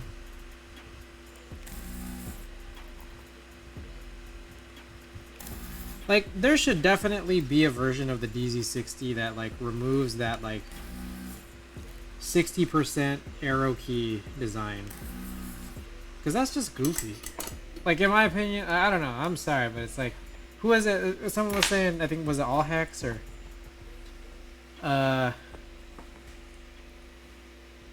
arrow key 60 is for people who made a mistake because they were supposed to buy a 65. I think that was the best way, the best way I've ever heard that described.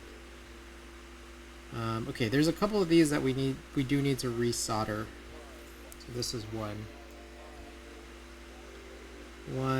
and a couple down here. I also missed one. It might have been PC. Oh, PC load letter. It'll be a cold day in hell before I defend arrow key 60. That might have been PC load letter.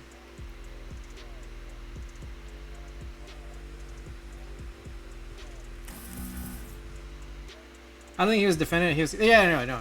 That's what I meant. Yeah, like I agree. I think we're all clowning on it, all three of us. But I think it was All Hex who, or sorry, I was saying I thought it was you, but yeah, it was PC Loader, I guess, who just mentioned. You should have just gotten a 65 if you were gonna end up doing arrow key 60. It's just silly.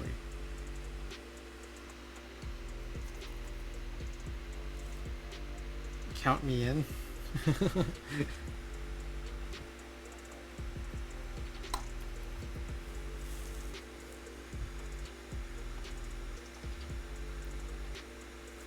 Alright, how many other ones of these? I think this one needs another reflow.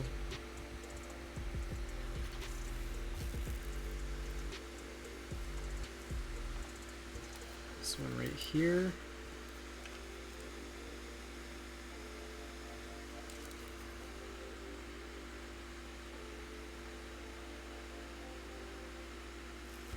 This one right here, I didn't even realize. I think this was like the last one, one of the last ones we did. This one might need a reflow. So what I'm looking for here is like, I can kind of tell just by looking, there's still a little solder left in the hole. When there's enough solder left in the hole, it's like, it's not gonna, there's a good chance it's not gonna be removable. So I'm just trying to refill it so that it makes more sense for me to try to unfill it again or desolder it again. That's just, it wasn't clear what it was that I was doing.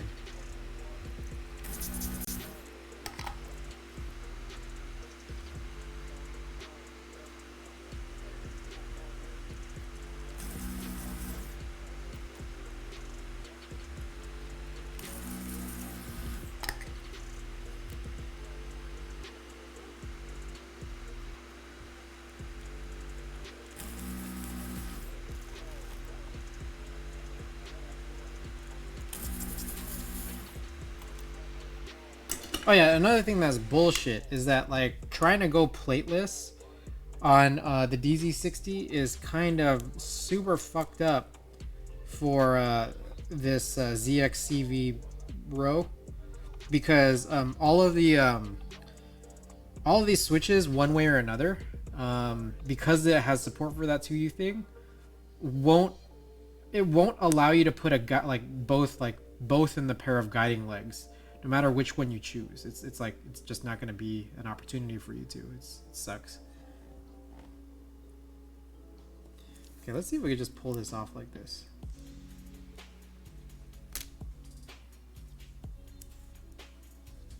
think you want to go plateless. That's when the money for a fixed layout plate or PCB. PCB, I think you mean, right? Yeah, I agree. I agree. Hard agree.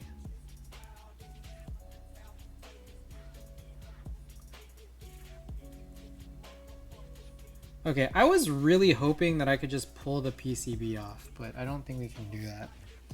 So I just didn't want to do this. They give me no choice. Oh, I forgot. Oh man, this has switch top removal cutouts. Oh, that's annoying, bro. So this one has switch top removal cutouts, which like allow you to just take off the switch tops without having to desolder. And I've mentioned this before. It was very like it's a retro thing because people wanted to just swap stems. And this sucks because these are tight enough, like vertically, like top to bottom, that the tops kind of just, oh shit, that's what I forgot right there. I'm about to try to pull this off.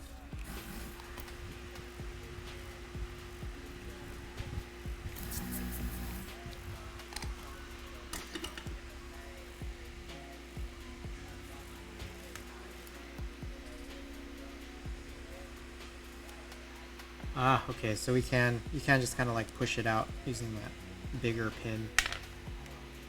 June 9, hi, no Milmax. I am not a big Milmax guy. I'm not a big hot swap guy, personally. I like soldering. I also like being able to know what my layout is, or like be able to choose my layout. In some cases, a hot swap might not let you. I also find that like hot swapping in general, like you could have some issues where the actual metal legs might be a little wider from switch to switch, which kind of gets hard to remove the switches from the actual slots. And I think there is like some level of worry that they'll kind of just fail over time. But like, to be honest, like that failure over time, like I'll give it this. It's gonna be a long time before it fails. But June 9, welcome. June 9, that's a great name. Oh my god. What an incredible name. Welcome to the stream.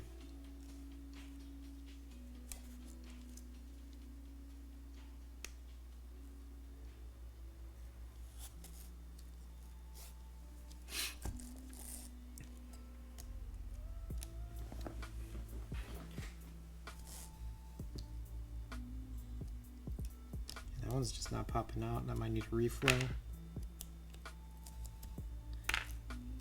Alright, with these switch top removals, I didn't think about this in advance, but these like definitely like require you to be a little bit more forceful with the switch removal. Just so that you don't unintentionally remove a top. I'm finding that's literally what is happening.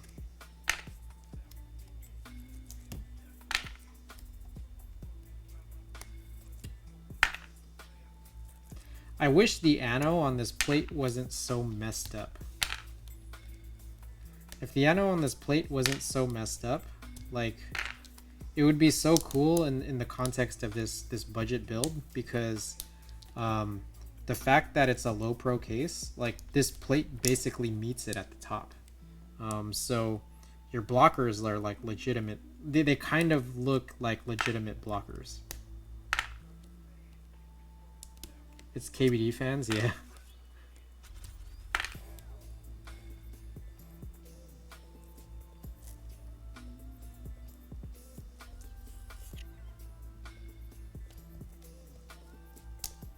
Shit. There we go. It is 9:35. I wanted to try to wrap up at 10. I think we're gonna be going a little bit past that, probably 10:30-ish. Good lord.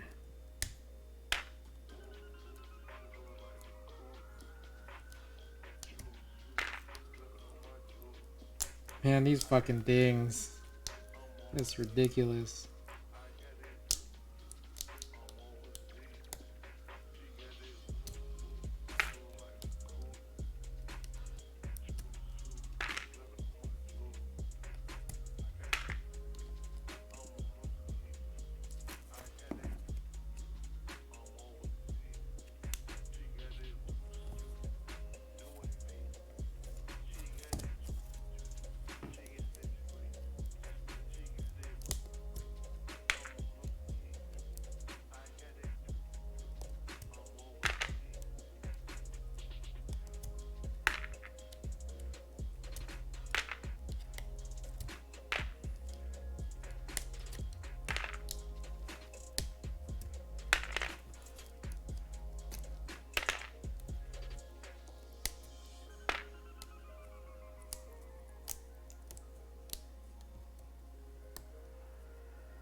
I also don't think I ever changed that spacebar spring. I think back then I might not have been doing that, but I'll mark it up just so that, like, in case I did, because I don't really recall.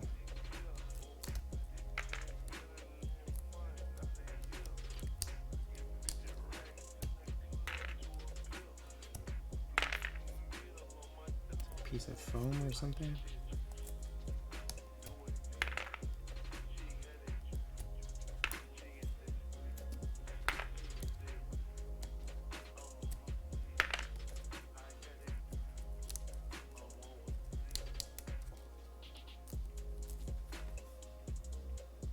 Oh shit, I didn't desolder this one.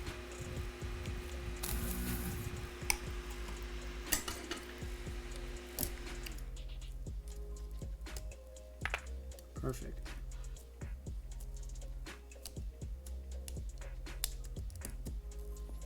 All right, we did it. We did it, guys.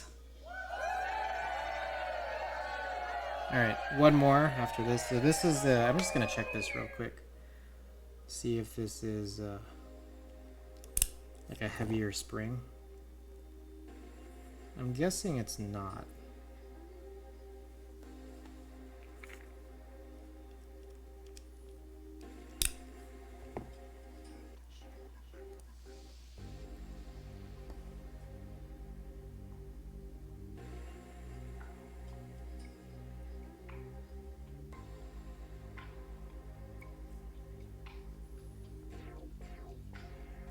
They appear to be the same spring, as far as I can tell. So I'll just throw it in. I didn't even mean to mark this up. But I also gotta find, like, the spares in my little extra switch thingy. I have, like, a little container of a bunch of extra switches, and knowing that I desoldered 60 is like, I want to have more just, like, you know, for extras. Okay. This right here. All right, next up, we got everyone's favorite build of all time. Let's just crack it open. Is this the right one? No. Okay.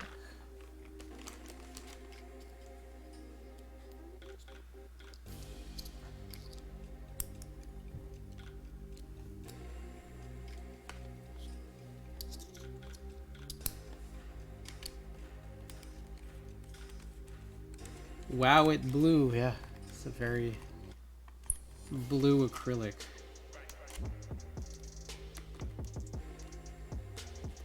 I'm not gonna lie, one of my dreams for this board was always to run Dulce. I think that's what I wanted.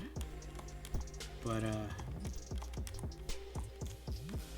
don't know. All my keycaps are everywhere. I feel like one day I'll just have a huge wardrobe day where I just like change all the keycaps on all my boards just to make them look right.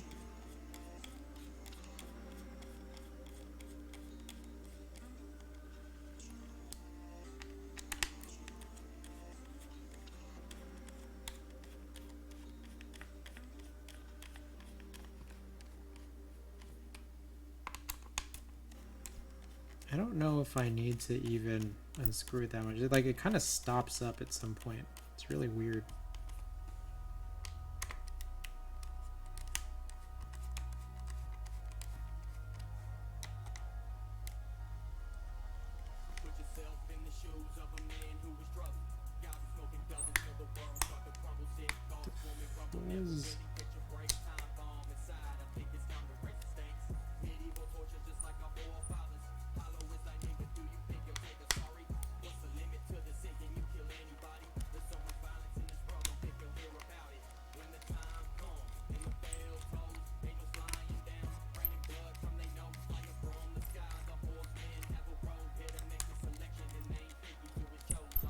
Alright, I think our stack is coming apart. Oh my god, Lightning Keyboards with a big ol' raid! That party of 147.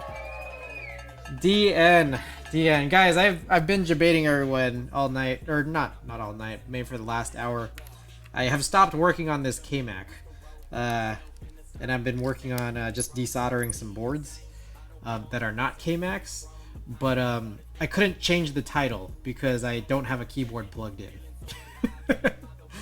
But oh my god, everybody, welcome. Drew, welcome back. Lana Likes Thick, welcome back. One Drunk Man, welcome. And as well as Nachos with Barbecue. John B, welcome. Great to have you guys here.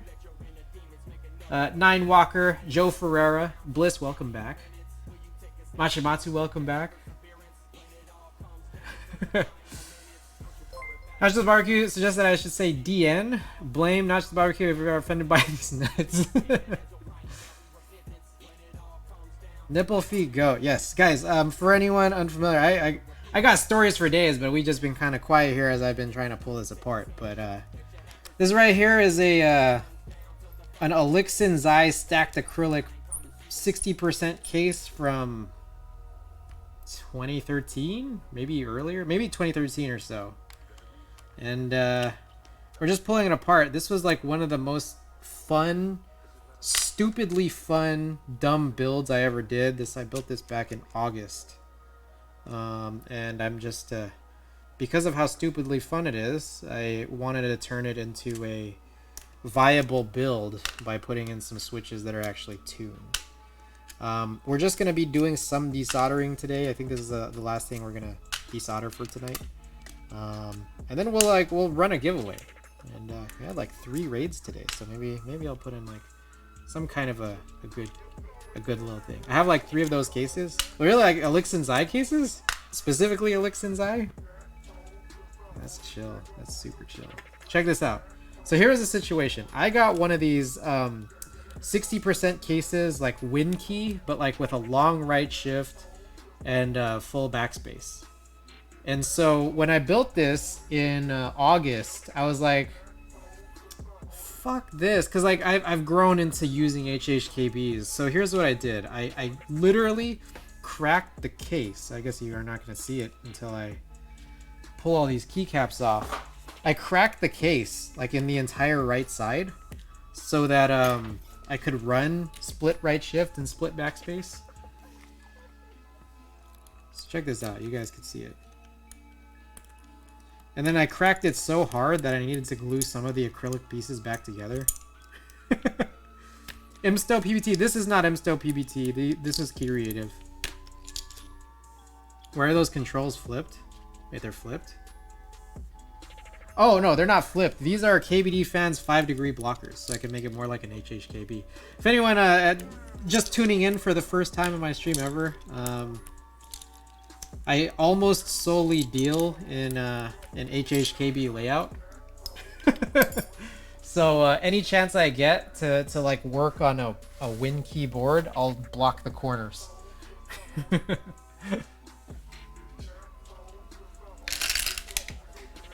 Anyways, this is what this plate looks like now, but it's pretty sick, Joe Ferreira, that you actually have these specific cases, and then you gave one to your dad. Giga Chad HHKB enjoyer. Look at that, partially plateless. And the thing is, like, a lot of these switches aren't even like 5 pin, so I had to find 5 pins for these guys. You were cutting that through? Yes, that's exactly what we're doing. And so what I'm saying here is that, like, this is one of the dumbest builds I've ever had, and I love it. I love it so much that I want to put in some switches that aren't just made of leftovers and completely untuned. Clean cut. Look how clean that cut is. And look at this too, guys. I snapped too much of it off, and then I had to like super glue parts of this this side back on so that you'd actually see a flat stack on the side. So you can see how well that turned out. Are those Tealer stems and cherry housing? These are C3 light green tangerine stems in cherry housing. So yeah, literal leftovers. So I guess you guys can figure that I might have used the C3 housings for a Franken switch you may be familiar with. And for anyone who's just tuning in for the first time, another thing to note about myself is that I don't like Franken switch names, so I'll usually avoid saying the commonly used Franken switch names. I don't even like regular switch names. So much less Franken switch names.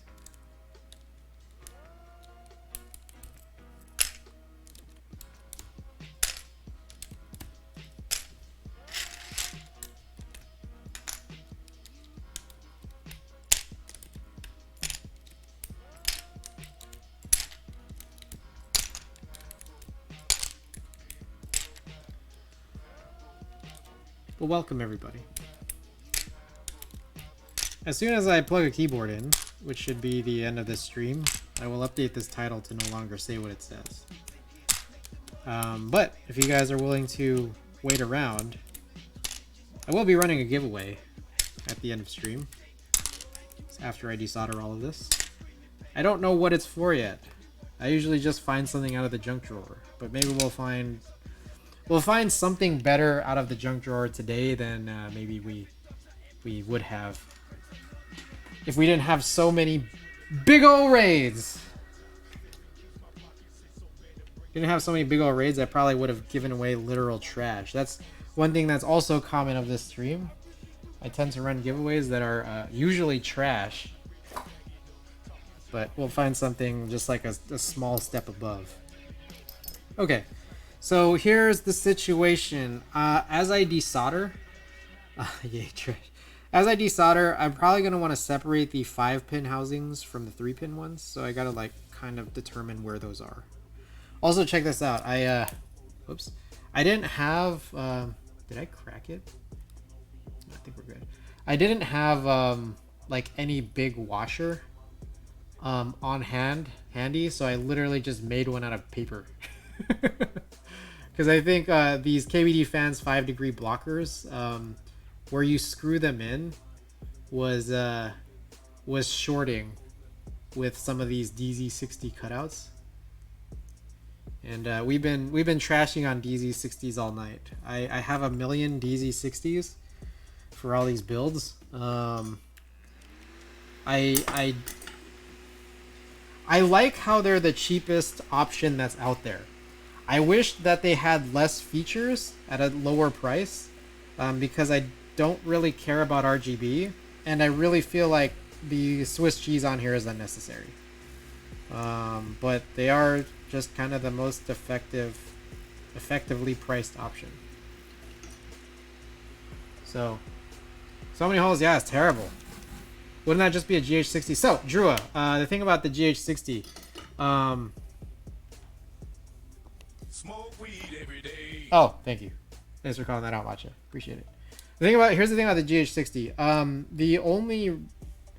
I'm sure they're actually kind of easily available for GH60s. But the one place I end up finding like you could just readily get a GH60 is still mini USB, and I'm not the most down with that. I'm sure that there's the USB-C GH60 somewhere else, but I don't know where to get them handy. But I also think that GH60s have like a pretty high level of Swiss cheese as well. Probably not as bad as a DZ60, but still a pretty high level. And then on top of that, as far as I understand, they're still not that much cheaper. They're not that much cheaper than a DZ60. So I found like, I don't know. I found it to be not an effective alternative necessarily. But if you can find me a USB-C GH60 that's much cheaper than DZ60, I would love to know. Or if you could find any PCB, 60% PCB that allots for split right shift, split backspace, less Swiss cheese, I don't care about RGB, and is cheaper, by all means, let me know. I know that the WT60 line, they exist, and they're really effective with that Swiss cheese thing, but at the same time, they're way expensive. Yeah, Heine H60, yeah, also not cheaper. I did see like a group buy go up on, I think, Mech Market somewhere. It was just like a Google form of a guy who was trying to make a really simplified PCB, and it hits literally everything. And I want to actually join in, but I don't know if it ended yet, because I think I was looking at it while I was half asleep. I do want to join it, but I don't know if it ended yet. And unfortunately, it's not that much cheaper. It is cheaper, but not like that much. I think it was like 30 per PCB, and it hits on literally almost every one of my problems, except I wish there was like $20. If there was a $20 PCB, I'd be like, oh my god, I'd stock up. Let's stock up like crazy. Okay, let's see if we have enough of these plateless ones that I could just pull out. Man, I've gotten that BDZ like everywhere.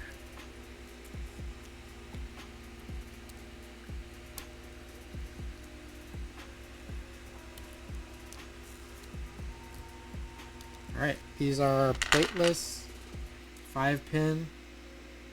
I guess what I'm wondering is this guy 5-pin? Oh, it is. Oh, so this one actually, it clipped into this partial plate. So I'll pull that out. Any more 5-pin? I think we are good. Okay, so then the rest we can just completely pull out, and we'll just grab another container for these. There we go. In this chip shortage, I think not. True. Okay, what are we doing? I guess we're doing this.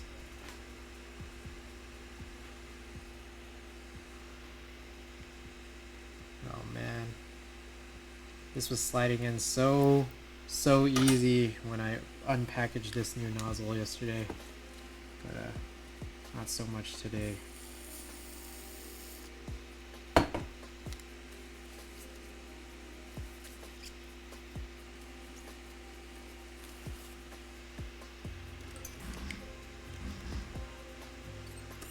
You know what? I think I gotta clean some of this out. Oh my goodness! Give me a moment while I clean out the solder from the pipe filter. Also, I'm looking for my cleaning drill. There it is. No new nozzle. This is a new nozzle, but that suction just sounded really bad because this is really full of solder. This is the new nozzle. We opened it up yesterday, and it was so good yesterday. But it's crazy because I kind of feel like it's already deteriorated since then. So I'm hoping that I'm not doing something that I'm not supposed to be. As of late, at least. Because that nozzle has lasted me several months now, the previous one. But it started going real bad within like the last like 4 desolder jobs. So I had to buy a new one. And I'm nervous that I just cracked this open yesterday. Desoldered 2 boards, now 3, with the last one we just did, prior to this big raid. And it's already feeling kind of tight.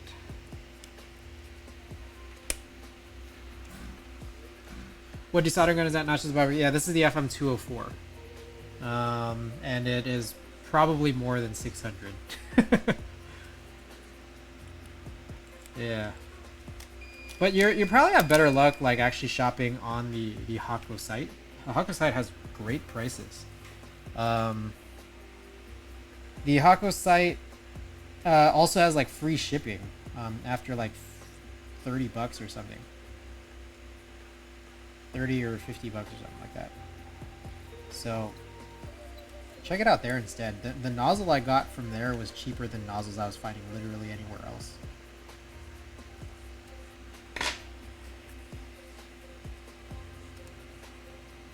Pardon the interruption while I work to clean this.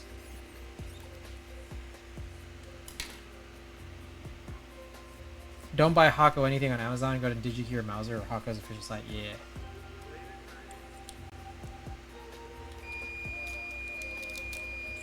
Alright. This alarms me a little bit because it's getting very stuck. Like to the point where it was getting stuck like for that one that has the last nozzle that had lasted me several months up until the last couple jobs. So I'm cleaning this, but I'm also going to grab, I got a couple of thinner cleaning pins, and we'll just kind of see if there's any better effectiveness there. To use some of these thinner ones. So give me a moment while I grab these.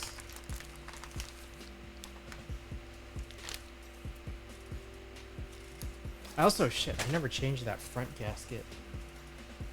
The one that's in front of the pipe filter. Step brother, I'm stuck? Kinda stuck? Yeah, kinda. This is a 0.8. 1.3 might be useful. Here's the backup 1.6. Let's use this one.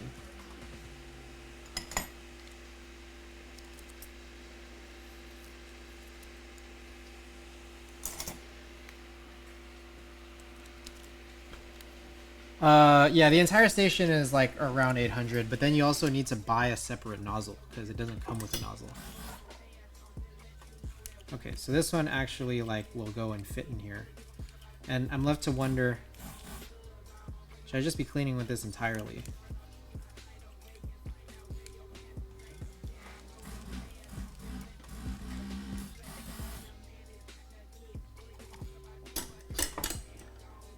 Damn, loaded on Hhkb tips. These are cleaning pins. The nozzles are like $50 each, but these cleaning pins are like $3.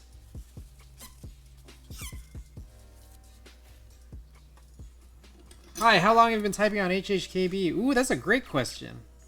I think my first Hhkb I might have gotten in like 2013 or 2014 or so. But I never started seriously using it till maybe about 2015, 2016. And then there was a point where I was literally just driving my Topre Hhkb for like 3 years straight before I got back into the hobby. But Anubis Prime, welcome back. Yeah, so the FM204 doesn't come with its own nozzles. You have to buy nozzles because they don't know which one you want. And then you have to get this N3. I got this N3 1, N316, 1.6 millimeter. I find that it works really, really well for both Cherry and Alps. So, yeah. All right, let's continue along. Let's almost continue along. Here it is. Okay.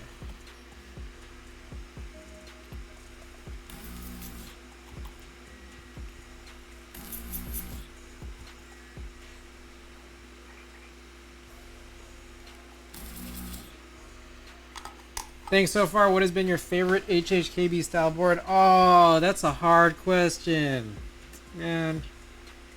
Oh, that's a hard question. Dang. You know, I don't think anyone has asked me.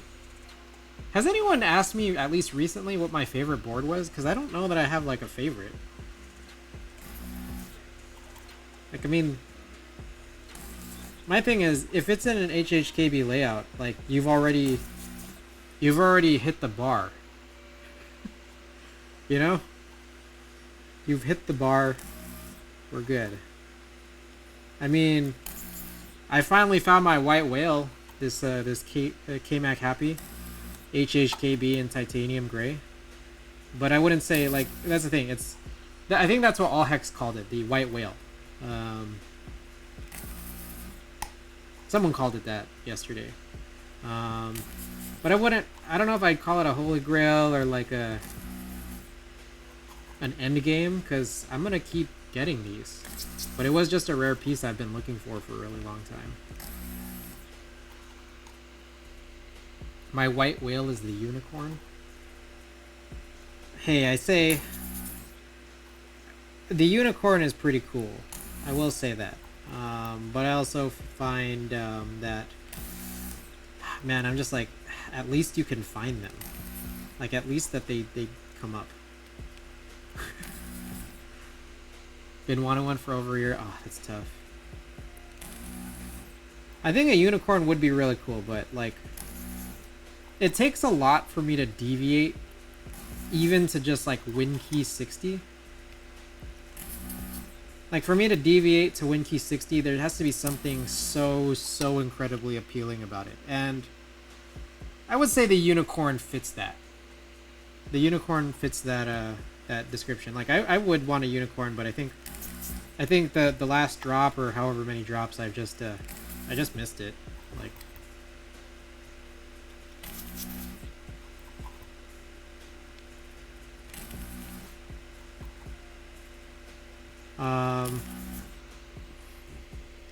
when there's 3 streamers doing TKL builds, damn it. You might call it your heavy grail. Every time I see Quappa, he's buying something, all I can think of is his age. I don't know. I do have 2 heavy grails on the way. So stay tuned for that. The especially stupid part about that is I don't have any Pro 3s yet. I don't have any Pro 3s on hand, so I'm just like waiting for them to come in. 2, yeah, no, one is Veracity and the other one's PC. So the PC one I think is gonna come way later. But the Veracity, I don't know why, but they haven't shipped mine yet. Like, I think like literally everyone else has it. Yeah, the polycarb, yeah. The polycarb is gonna come way down the line.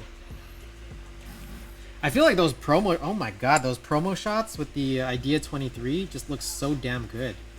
It sucks, like I was hearing that Idea 23 is kind of like gone MIA, so people are kind of scared of his like fulfillment within the last couple months. So it kind of sucks because like I want a set, and then like they do come up like every now and then, but they get swooped up super fast. It's like, damn. They look incredible. Yeah, they look really good.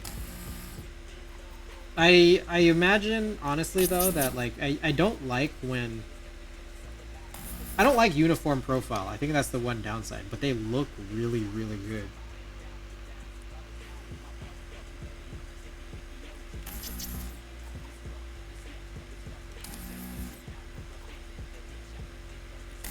I'm definitely desoldering this in a very weird pattern.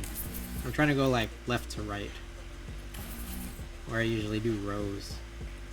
But this is kind of fun, kind of cool how like I don't have to like move my desolder gun arm. Or I hardly have to, and I just end up moving this. slowly but surely. What are your honest thoughts on the Ramakara? Honest thoughts? Okay, so let me put it this way. It fits the bar because it's an Hhkb. 100%. My honest thoughts are the dampening that's in them is like, I'm not that big of a fan. I don't know. There's this like mute layer, this like silicone layer that you put between the PC and the plate. And I haven't actually tried to see if that's actually necessary. If I haven't tried lifting it out and then just like trying to like not have it in there. I don't know if it actually works. It may, but I just haven't tried it. So there's that. Two is that the dampener, the dampener edition, I do not like it. It just like, how do I put it? It makes the board feel dead. It really does. But then meanwhile, not having anything in there is too light. So you really like, I find that like for the Kara, you really ought to get the weight. But then the weight is like a little too heavy. So it's like, it's kind of weird. It's too light without anything inside of it.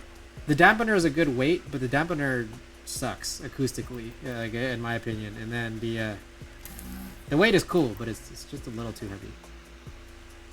And it makes it crazy expensive. That is true. That is true. The weight is like, it does make it pricey. And then when you're going for like an injection molded like board, this might not be worth it to a lot of people. But that said, I do like the kind of like I do, how do I put this? I know that people kind of like try to like tier off keyboards based off of price. And what I do like is that it's definitely more affordable. Like I can recognize that it's more affordable than some more like premium like metal options. I do like that. And so when I look at it from my standpoint, and I hate that like when I say this, it's like a real privileged position, but I like that I don't have to worry about it. Like I don't have to worry about like beating it up. And I can say the same thing about literally any of these like customs that are like more affordable.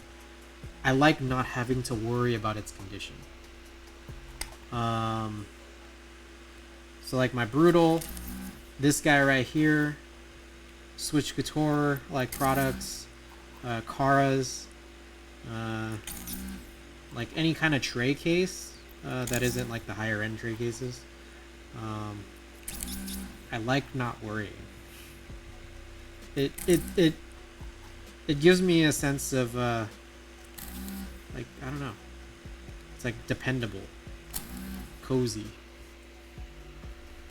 Feeds the person injection molded keyboard. Yeah, I was mentioning that. Dropped over $200 with a dampener and extra backplate. I see.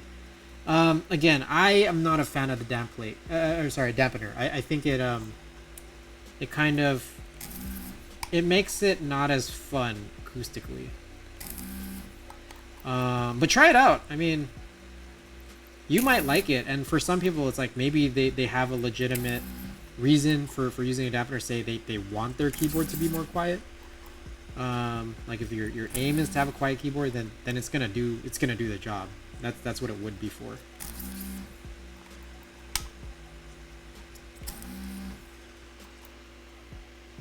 Okay, I think we hit them all, but I definitely did desolder this in a very strange way, so we could see it. All right, for anyone just tuning in, guys, this is a big raid. We got 3 raids today. My goodness, and we got big raids. We got what I think is a big audience right now, so I feel like I haven't really done a great formal introduction of myself. So why not do that now? I'm Chris. I've been in the hobby for a couple years now. Oh, I forgot this escape key. Entirely forgot about it. I'm Chris. I've been in the hobby for almost 10 years now. Hi, Chris. All Hex, thank you for the 100 bits. Hi, Chris. Drew, weird question. Does your 599 B cleaner have 3 black little bump-ons on the bottom? Alright. I feel like this is a trick question. I'm not going to flip it upside down, but I'm going to look at it. The answer is yes. There are 3 bump-ons. If you wanted me to flip it for all the solder to come out, if that's what you're trying to do.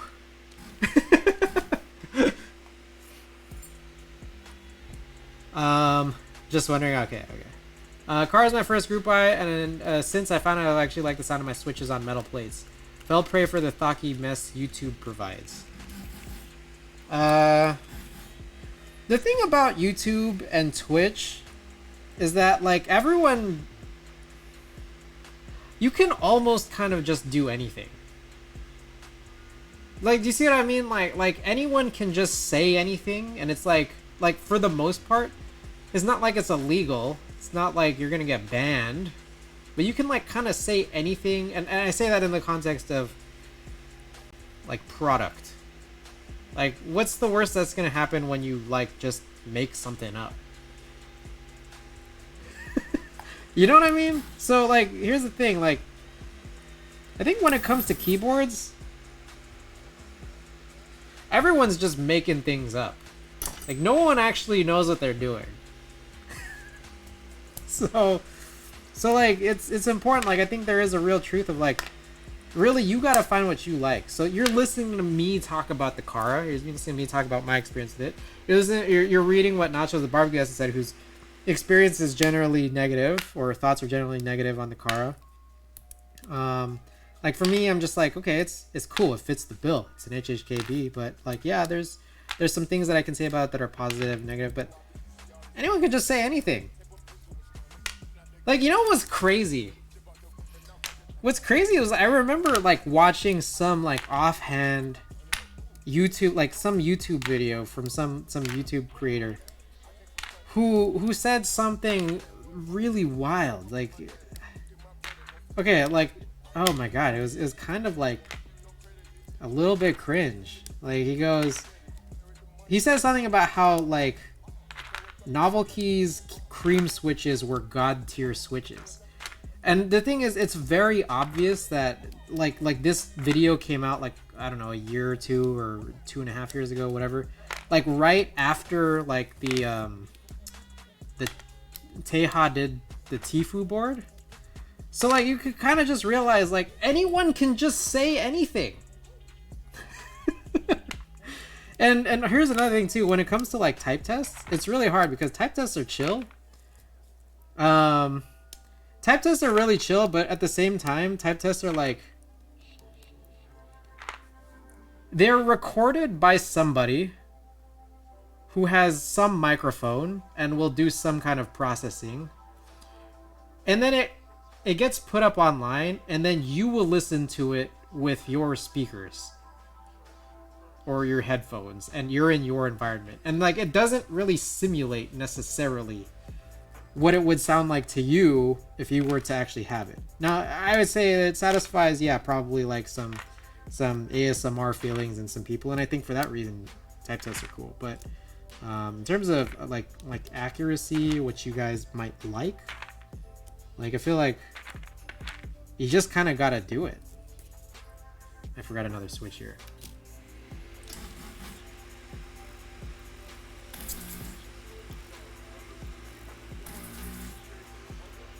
So yeah, like when you listen to type tests and you're like, oh, you might get caught up in like, say for example, things like trends. It's true, but that's kind of just what happens when you create and share content. I think that's just a reality. So here's the thing: when you get your Kara, build it the way you like it, and build it until you really like it. Like, and hopefully you do. I really hope so, because I know what I like. And that's literally any keyboard that has an Hhkb layout, which is why I end up with something like this. Simon did a wacky ass setup video for accurate sound testing. Was it good? Did it feel like you were there? Okay, so we've finished desoldering this. And I guess that's it. Wait, yeah, that was all I was gonna do tonight. And it's 10:15. All right, you guys want to run a giveaway? That's great advice. It was actually pretty good. I could hear things like background noise and whatnot, and he had 2 mics at head level. I actually really like my Kara. Ah. A little change of tune. I just wouldn't recommend it to people. Alright, let's find something to give away. Something in the junk drawer. What can we give away here?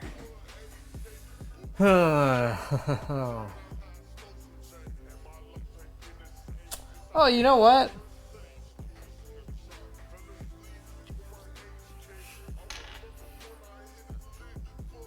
Let's see.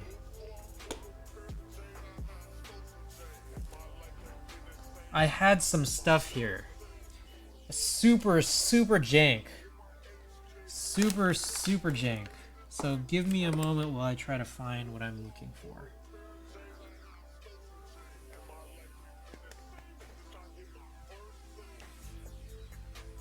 The switches? Oh no. Oh no. What? Much worse. Much worse. Alright. Alright, how about this? No, that's too jank. That's too jank for now. Let me find something legitimate since we had like three great raids. Looking through the junk drawer. See if we can find anything. Fuck. This is like actually still junk.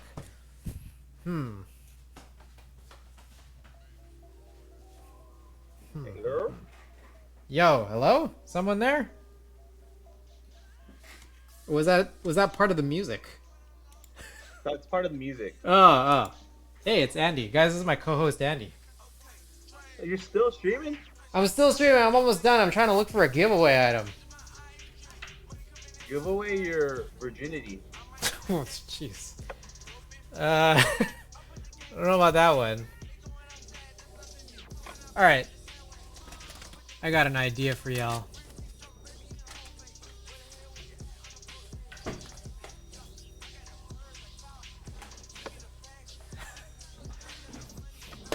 Lol. Alright, let's look through this thing.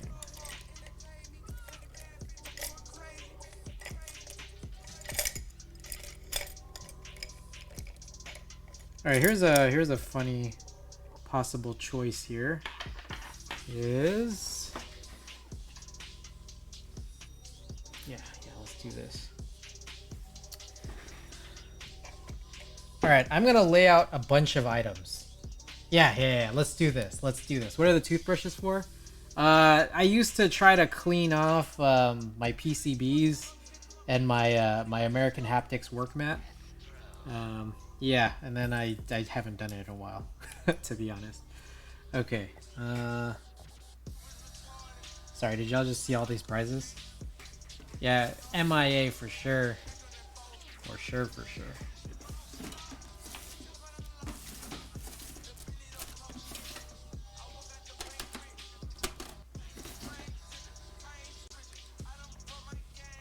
Alright.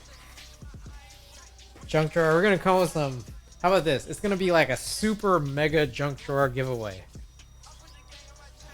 But, it is pretty junky.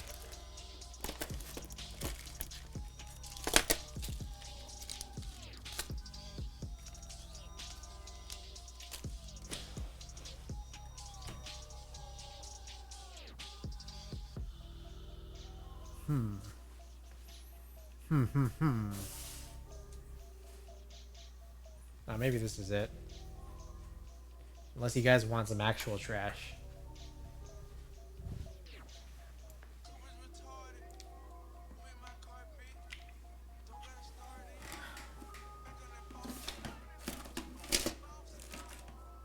Fuck it. Let's do this. Okay. 3 items go to the top 3.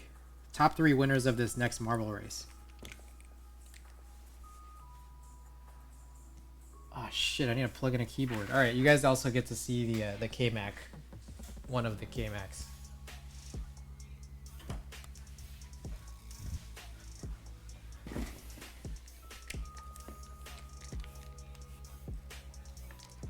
I actually need a stem holder. So I recently got one of those stem pickers, or like the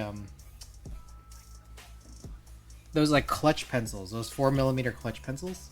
So okay, so top 3 winners in order get to choose one of the 3 items, and then we'll do top 3. Top 3 all win. Is that cool with you guys? Let me open up marbles, make sure I don't have to do an update. So for one, we got this mixed and matched Kelowna switch opener.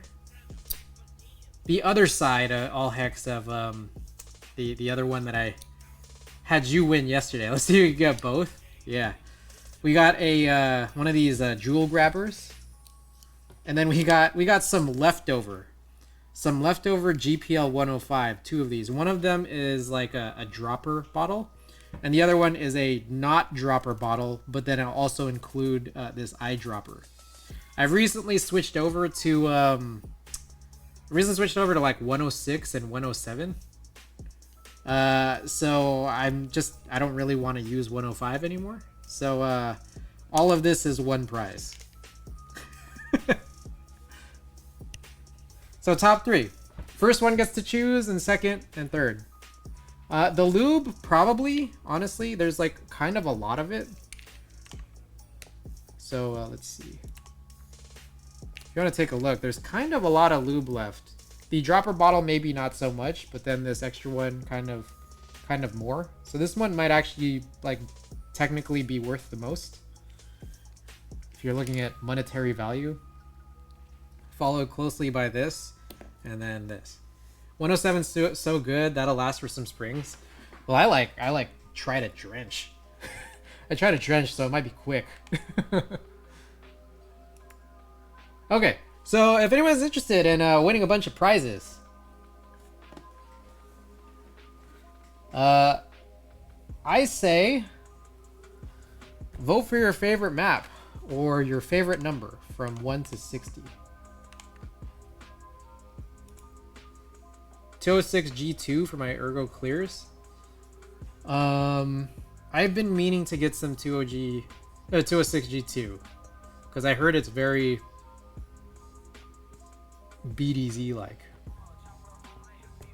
But guys, thanks so much for coming, and shouts out to everybody who had the big ol' raids, and shouts out all hex for that 100 bits. Appreciate it, man. If you care to win one of these prizes, or if you just want to win a marbles race, feel free, hop right in. G2 is fucking hard to spread, I see. I want a syringe for G2. I want to see what that's like. Alright, there's like a many-way tie here, so if anyone wants to break the tie, I'll run it. Anybody out there up to break a tie? Oh, there we go. On the felt. Let's do it. Creamsicle switches, welcome. Alright, smash that follow button, hit that play command.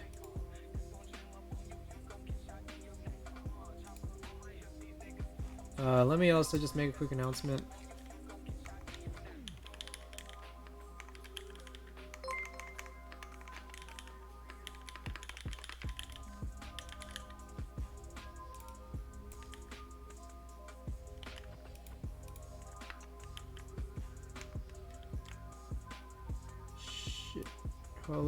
Hold up. There we go. Alright, made that quick announcement. Alright, this is like...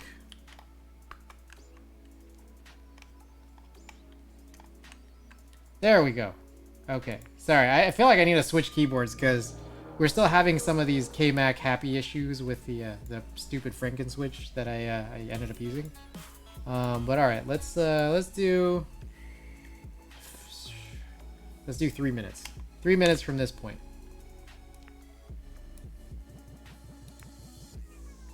Oh, a bunch of people in here. Appreciate y'all being here. I'm gonna grab the other KMAC happy. I saw the bad signal. All All right, for anyone just tuning in, 3 prizes tonight. Top 3 winners get to choose one of 3 very similarly valued prizes. The last one, I guess, doesn't get a choice. So up for grabs, we have some leftover, literally some leftover 105 grade 0, which I think there's a pretty decent amount of. One is in there's a little bit left in this dropper bottle, and then there's an eyedropper and this vial that you can't really drop from. Next up, I guess in value, would be this Kelowna mismatched switch opener. All Hex took the other mismatched mismatched opener. And then finally, we have one of these little jewel grabbers that people like to use for holding stems. So, if you're interested, smash that follow button, hit that play command. June 9th. Thank you for the follow. June 9th with one of the best usernames I've seen on Twitch in a long while. I've seen some good ones, but yours is great. Also, I feel like I also may not have it acknowledged all these follows from a little bit earlier. So let's go and do that after I actually plug this keyboard in. Can also give away some beard hair. I don't know if I can do that. I'm not sure. I'm not sure if I can do that at this moment. But, alright. A little bit earlier, Issa Cakes, Joe Ferreira, and Nachos with Barbecue. Thank you for the, thank you for the follows. Nah. I could probably find a beard hair for you. For anyone with beards out there, you ever just like notice like you trying to redress your keyboards and then you'll find like beard hairs all over? Give away some spit. Please consider GMK Evil Eye. Ooh, great promo. Great promo, great set. Saving that for this subathon. I just shed. Alright, just about 30 seconds left to join. If y'all ain't already joined, you might want to join. Top three winners. I was like thinking maybe there was this chance that there would only be 3 participants. but I'm glad all of you were able to come in, and I appreciate y'all.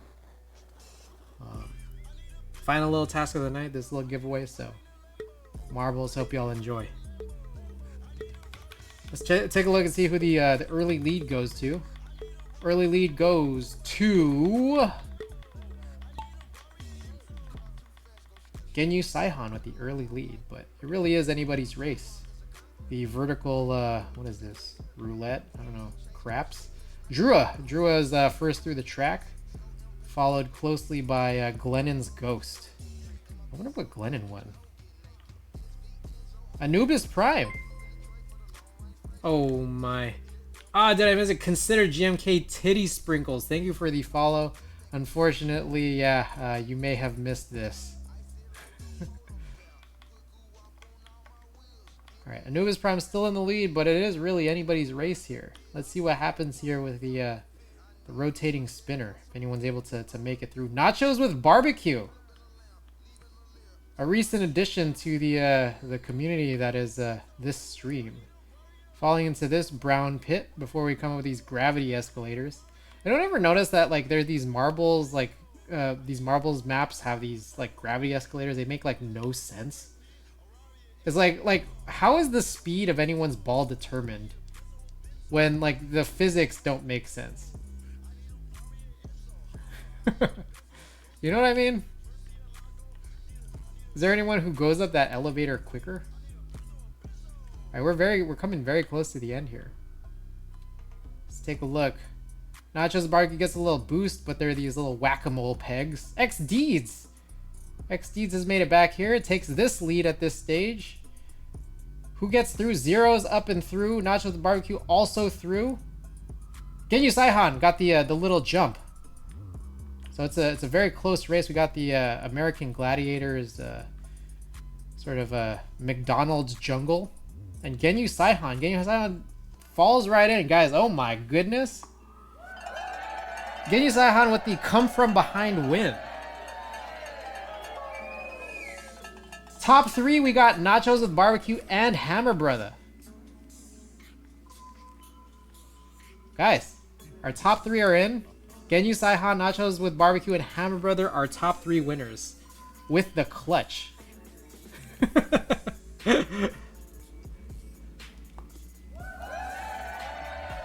Alrighty.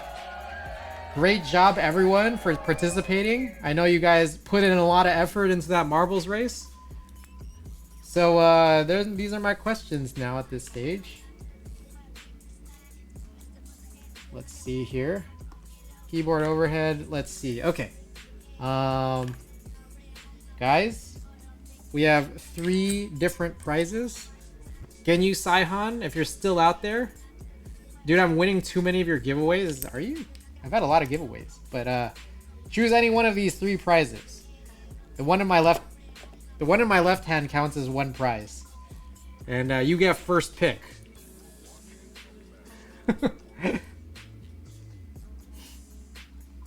See, never win marbles, didn't even finish the damn race.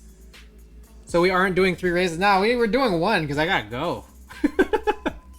This stream's too long. Yeah, I probably should have specified that. That we're doing 1 race top 3. Yes. Genyu Saihan, yes, you won. Your choice. Your choice here. Any one of these 3 items. We aren't even at 6 hours, yeah, but we are at 3.5. And I wanted to stop at like 2.5. Reroll? Reroll is an option. If you want to reroll, we can reroll. I give up my prize to run 1 more race. The lube. Okay, Genyu Saihan gets the lube. Nachos with barbecue. Nachos with barbecue, you're next up. Would you like to claim either one of these prizes? Oh, wait. Oh, wait.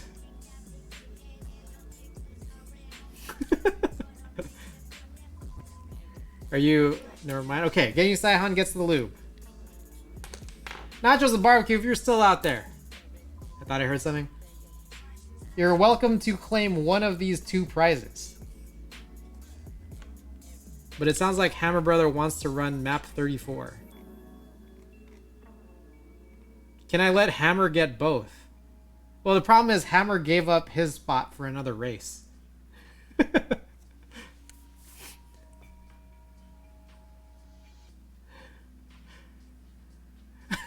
Fuck. I just want to race. Run it back. Well, before we do map 34, we gotta hear what's going on with... Okay, you guys are asking for another race. Let's do another race. Okay.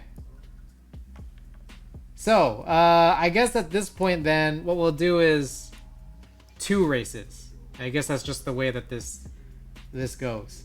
We'll do 2 races. The winner of this next race gets to choose one, and then the winner of the final race gets to claim the last one. Are we good with that?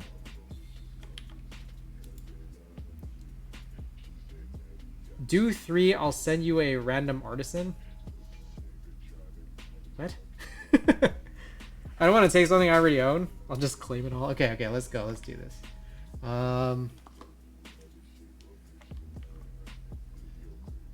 I guess as per Hammer Brother's suggestion, even despite being 3rd place, I guess he wanted to do 34. So let's do 34. Portal Purgatory. I think this is the one that's probably going to end up taking us like 30 minutes, isn't it? I'm just here for the marbles. All right, let's do 2.5 minutes. Guys, another marbles race up for grabs. We got these 2 remaining items between a jewel grabber used as a stem picker and a Kelowna mismatched switch opener. So if you're interested and you're just joining, smash that follow button, hit that play command, come right on in. Winner of this race gets to choose either one of these, and then we'll run another race. But we'll have to see if we even finish this one, because if I recall correctly, this one is probably gonna result in everyone just dying. So, Frank, welcome. Can I grab my jewels?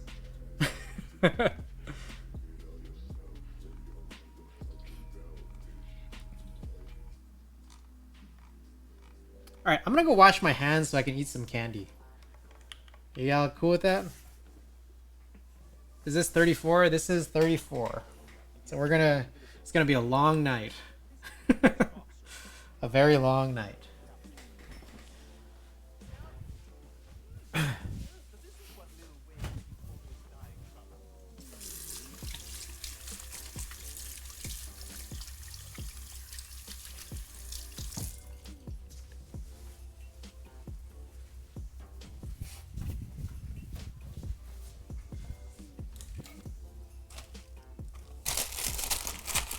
Aha.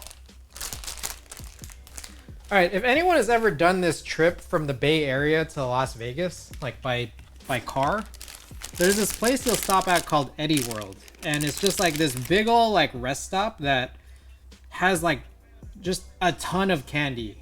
They have a ton of candy, they have some pop figures, and they have like a little, like a kitchen in the back so that you could get some food. Oh, all Hex knows Eddie World. Alright. I got these pink lemonade sour straws. So, I'm gonna eat this candy. We got under 30 seconds to join. Guys, smash that follow button, hit that play command.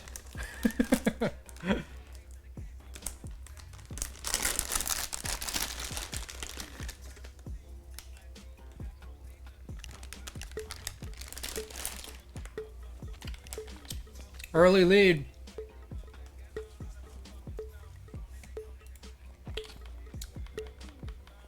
Early lead goes to June 9th. Great name. First down the track, Drua again. Anubis Prime again. Well, to be fair, none of this matters. Everyone's just gonna die. So let me continue by eating some candy. We'll have to do another race.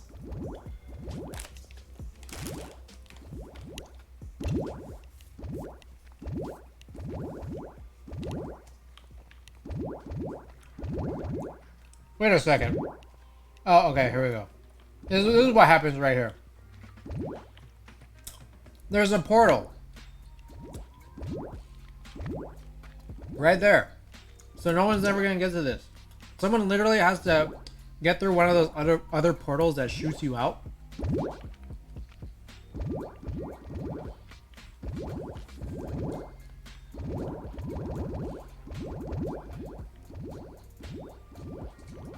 So I think this is a good view.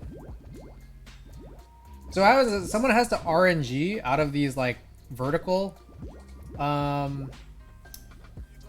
those portals on the left hand side of our screen, and you have to RNG your way into one of those portals so that you could potentially land into the goal with some gravity, because you had to have been coming from one of these top portals.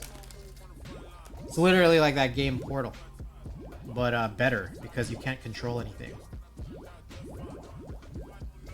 So everyone just dies. Epsi just died.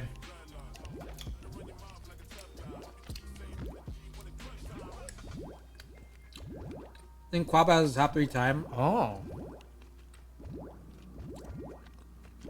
Way too dank.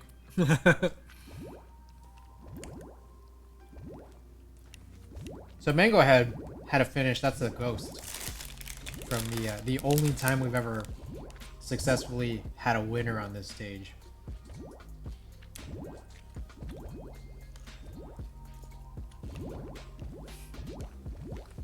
Anubis Prime dead. All Hex dead.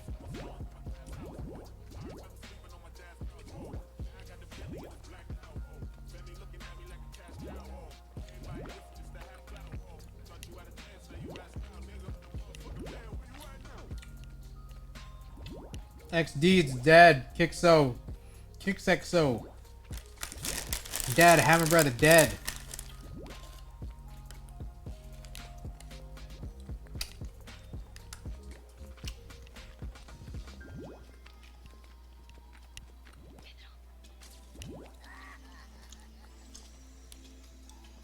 I guess we'll be running it back.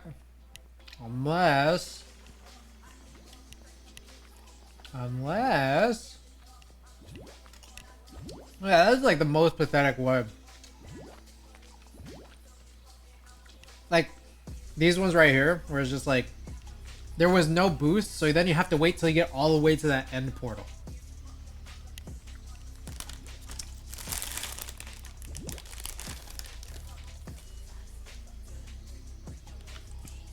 Greg's dead.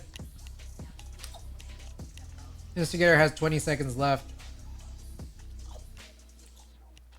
Let's see if Instigator gets it.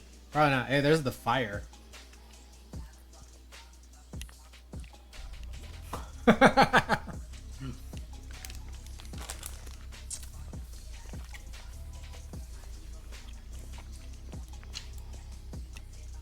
Alright.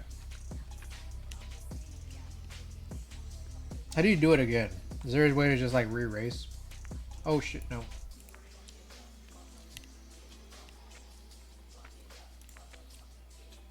Alright, running it back. What if marbles determine the winner by putting all the participants to an array and just doing math out random array length 1?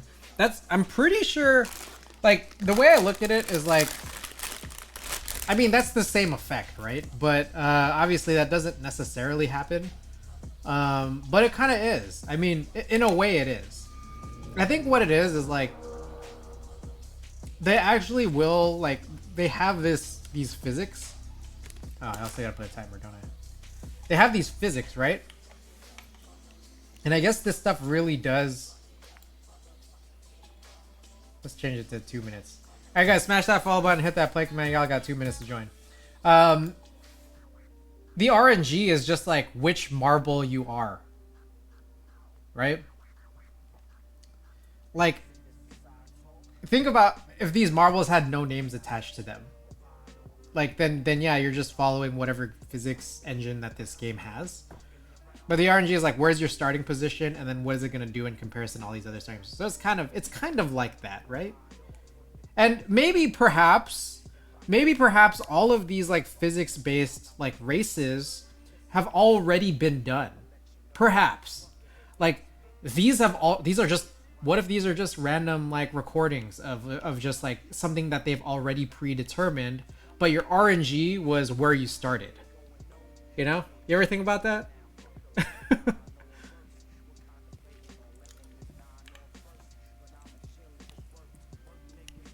Actually rigged? Well, the part that's not rigged is the RNG of where you started. So when you joined, you got slotted into some position. Which position was it? And at that point, as soon as you join, that's where the math.rand occurs. Wait until the day Marvel's source code gets leaked and then people find out. Give me some of that candy. No, this candy's for me. What is your favorite position? My favorite position. I don't know. Point guard.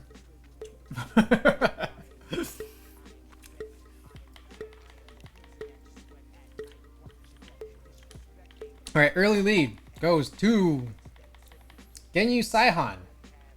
Genyu Saihan with the early lead. Alex, thank you for the 100 bits. I appreciate it. Hammer Brother leading in this track here, but who cares? It's gonna be a while since until we have a winner.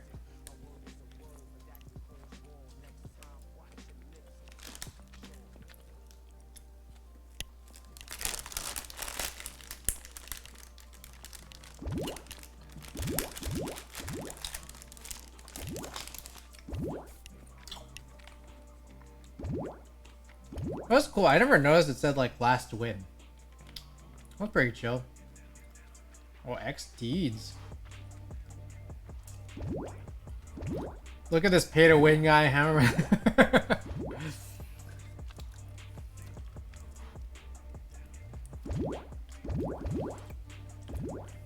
I never noticed, like, I never look at that little stat thing, but it's like, it's always pretty funny. Look at Burbs there. And saying nothing but play. He's in it to win it.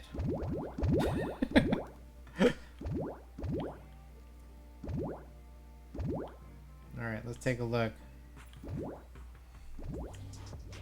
Let's see this view here. There's a Twitch channel that... Wait, really?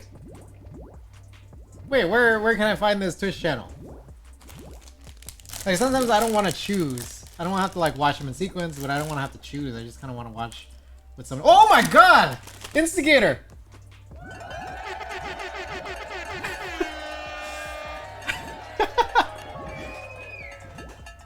Instigator got the win!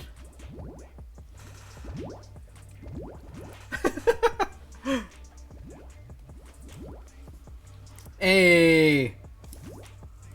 Alright, this is gonna probably be a while, right? Oh no, we got all the fire.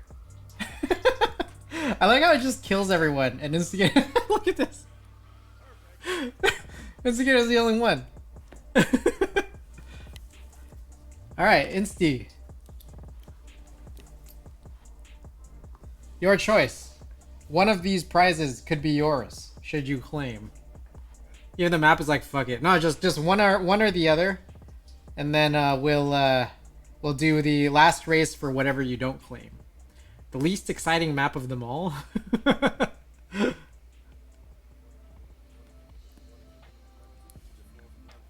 So is your Instigator your choice? I'll take the holder. The stem holder? Alright. Cool. Thanks for running 34 map. Appreciate it. Alright, alright. Glad you guys had to have some fun here. We still have one more race though. And you are also very welcome to run 34 if you would like. If you would like to run 34, by all means. This would be for this guy right here. So vote for your favorite map or your favorite number. From 1 to 34. See how you guys fare in your voting. 32. Oh. Against the grain. Ah.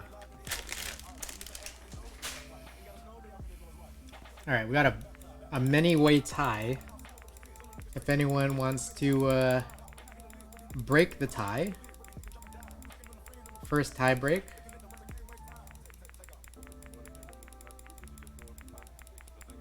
Oh, okay, wait. We have another tie. Oh, someone really voting one? A robotic roadway? Okay. Anybody else like to break a tie? Jeez, just adding more ties.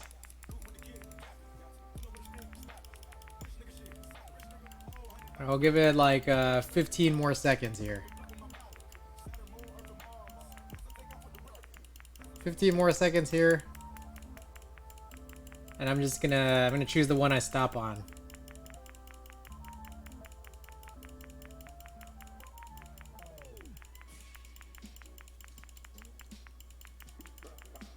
I will end at 49. Okay, there we go.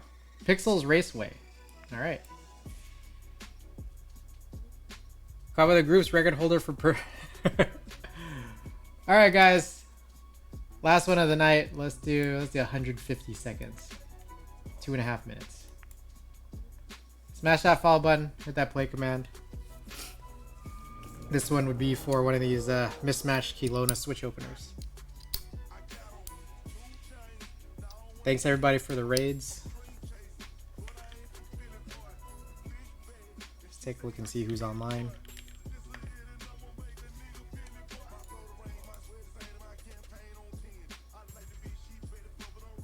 Sanier is on. Oh wait, Budajige is on. Retro Maple. Cool, cool. Cool, cool.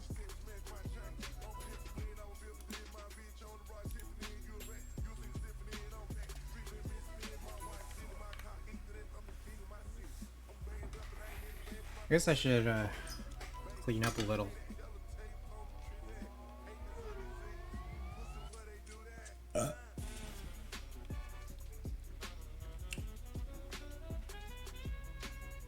I'm gonna clean out my my desoldering gun, just so I don't have to do that off stream. Don't have to worry about it.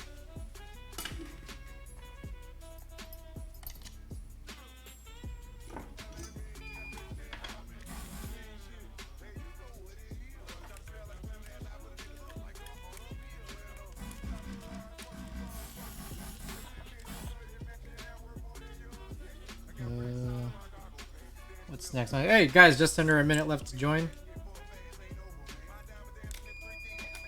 Hit that play command if y'all interested.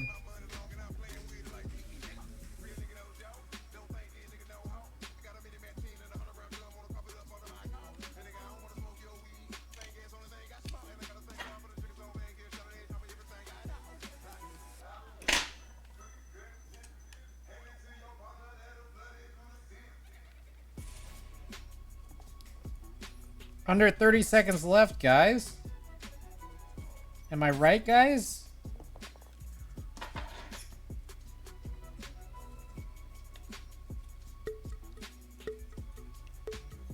Let's check out this early lead as I continue cleaning this. Early lead goes to Custom 3. Welcome. Welcome back, Custom 3.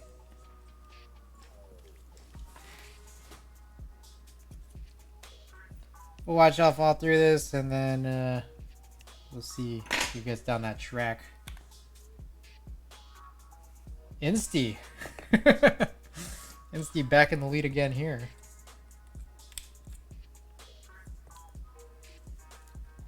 Ooh, my goodness. All right, let me tend to those that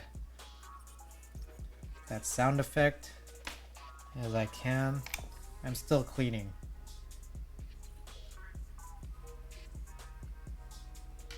Oh, PC Load Letter, welcome back.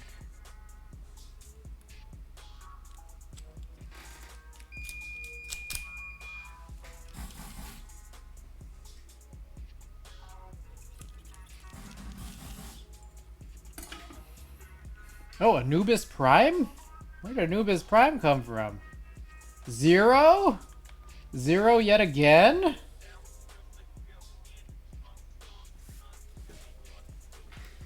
Let's shut this off. What I do is I shut off the desoldering station because I feel like it makes it easier to try to like cover the tip in hot solder. Whoa, Anubis Prime!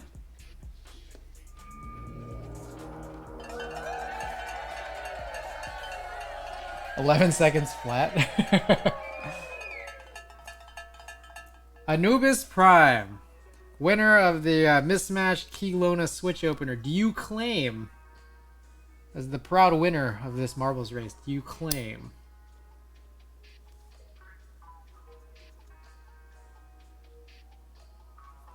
Let us know. You claim right on, right on. Alrighty, guys. Alrighty, guys. New local track record. I was gonna buy one anyways. Sick. Okay. Hey, it all worked out, didn't it? It all worked out. I was trying to get rid of it. You won it. All right. For anyone who hasn't already joined the Discord, feel free to hop right in.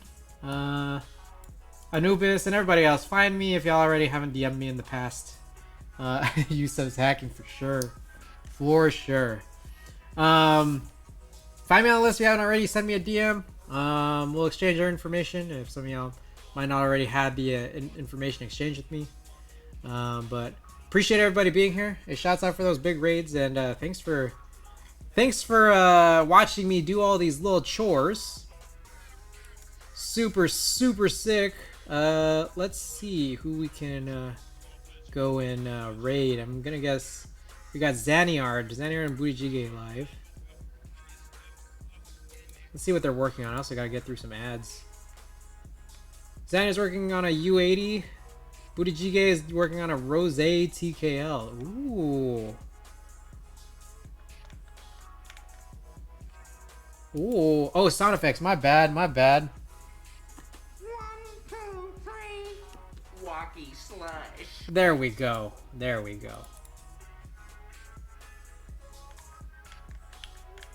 We get through these asterisks, guys. I am really interested in that Rose TKL. Everything's pink. So I'm gonna hit up Burichige.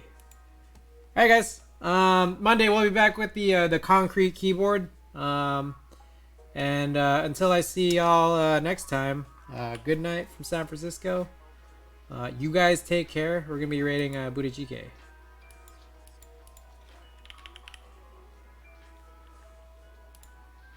Peace guys.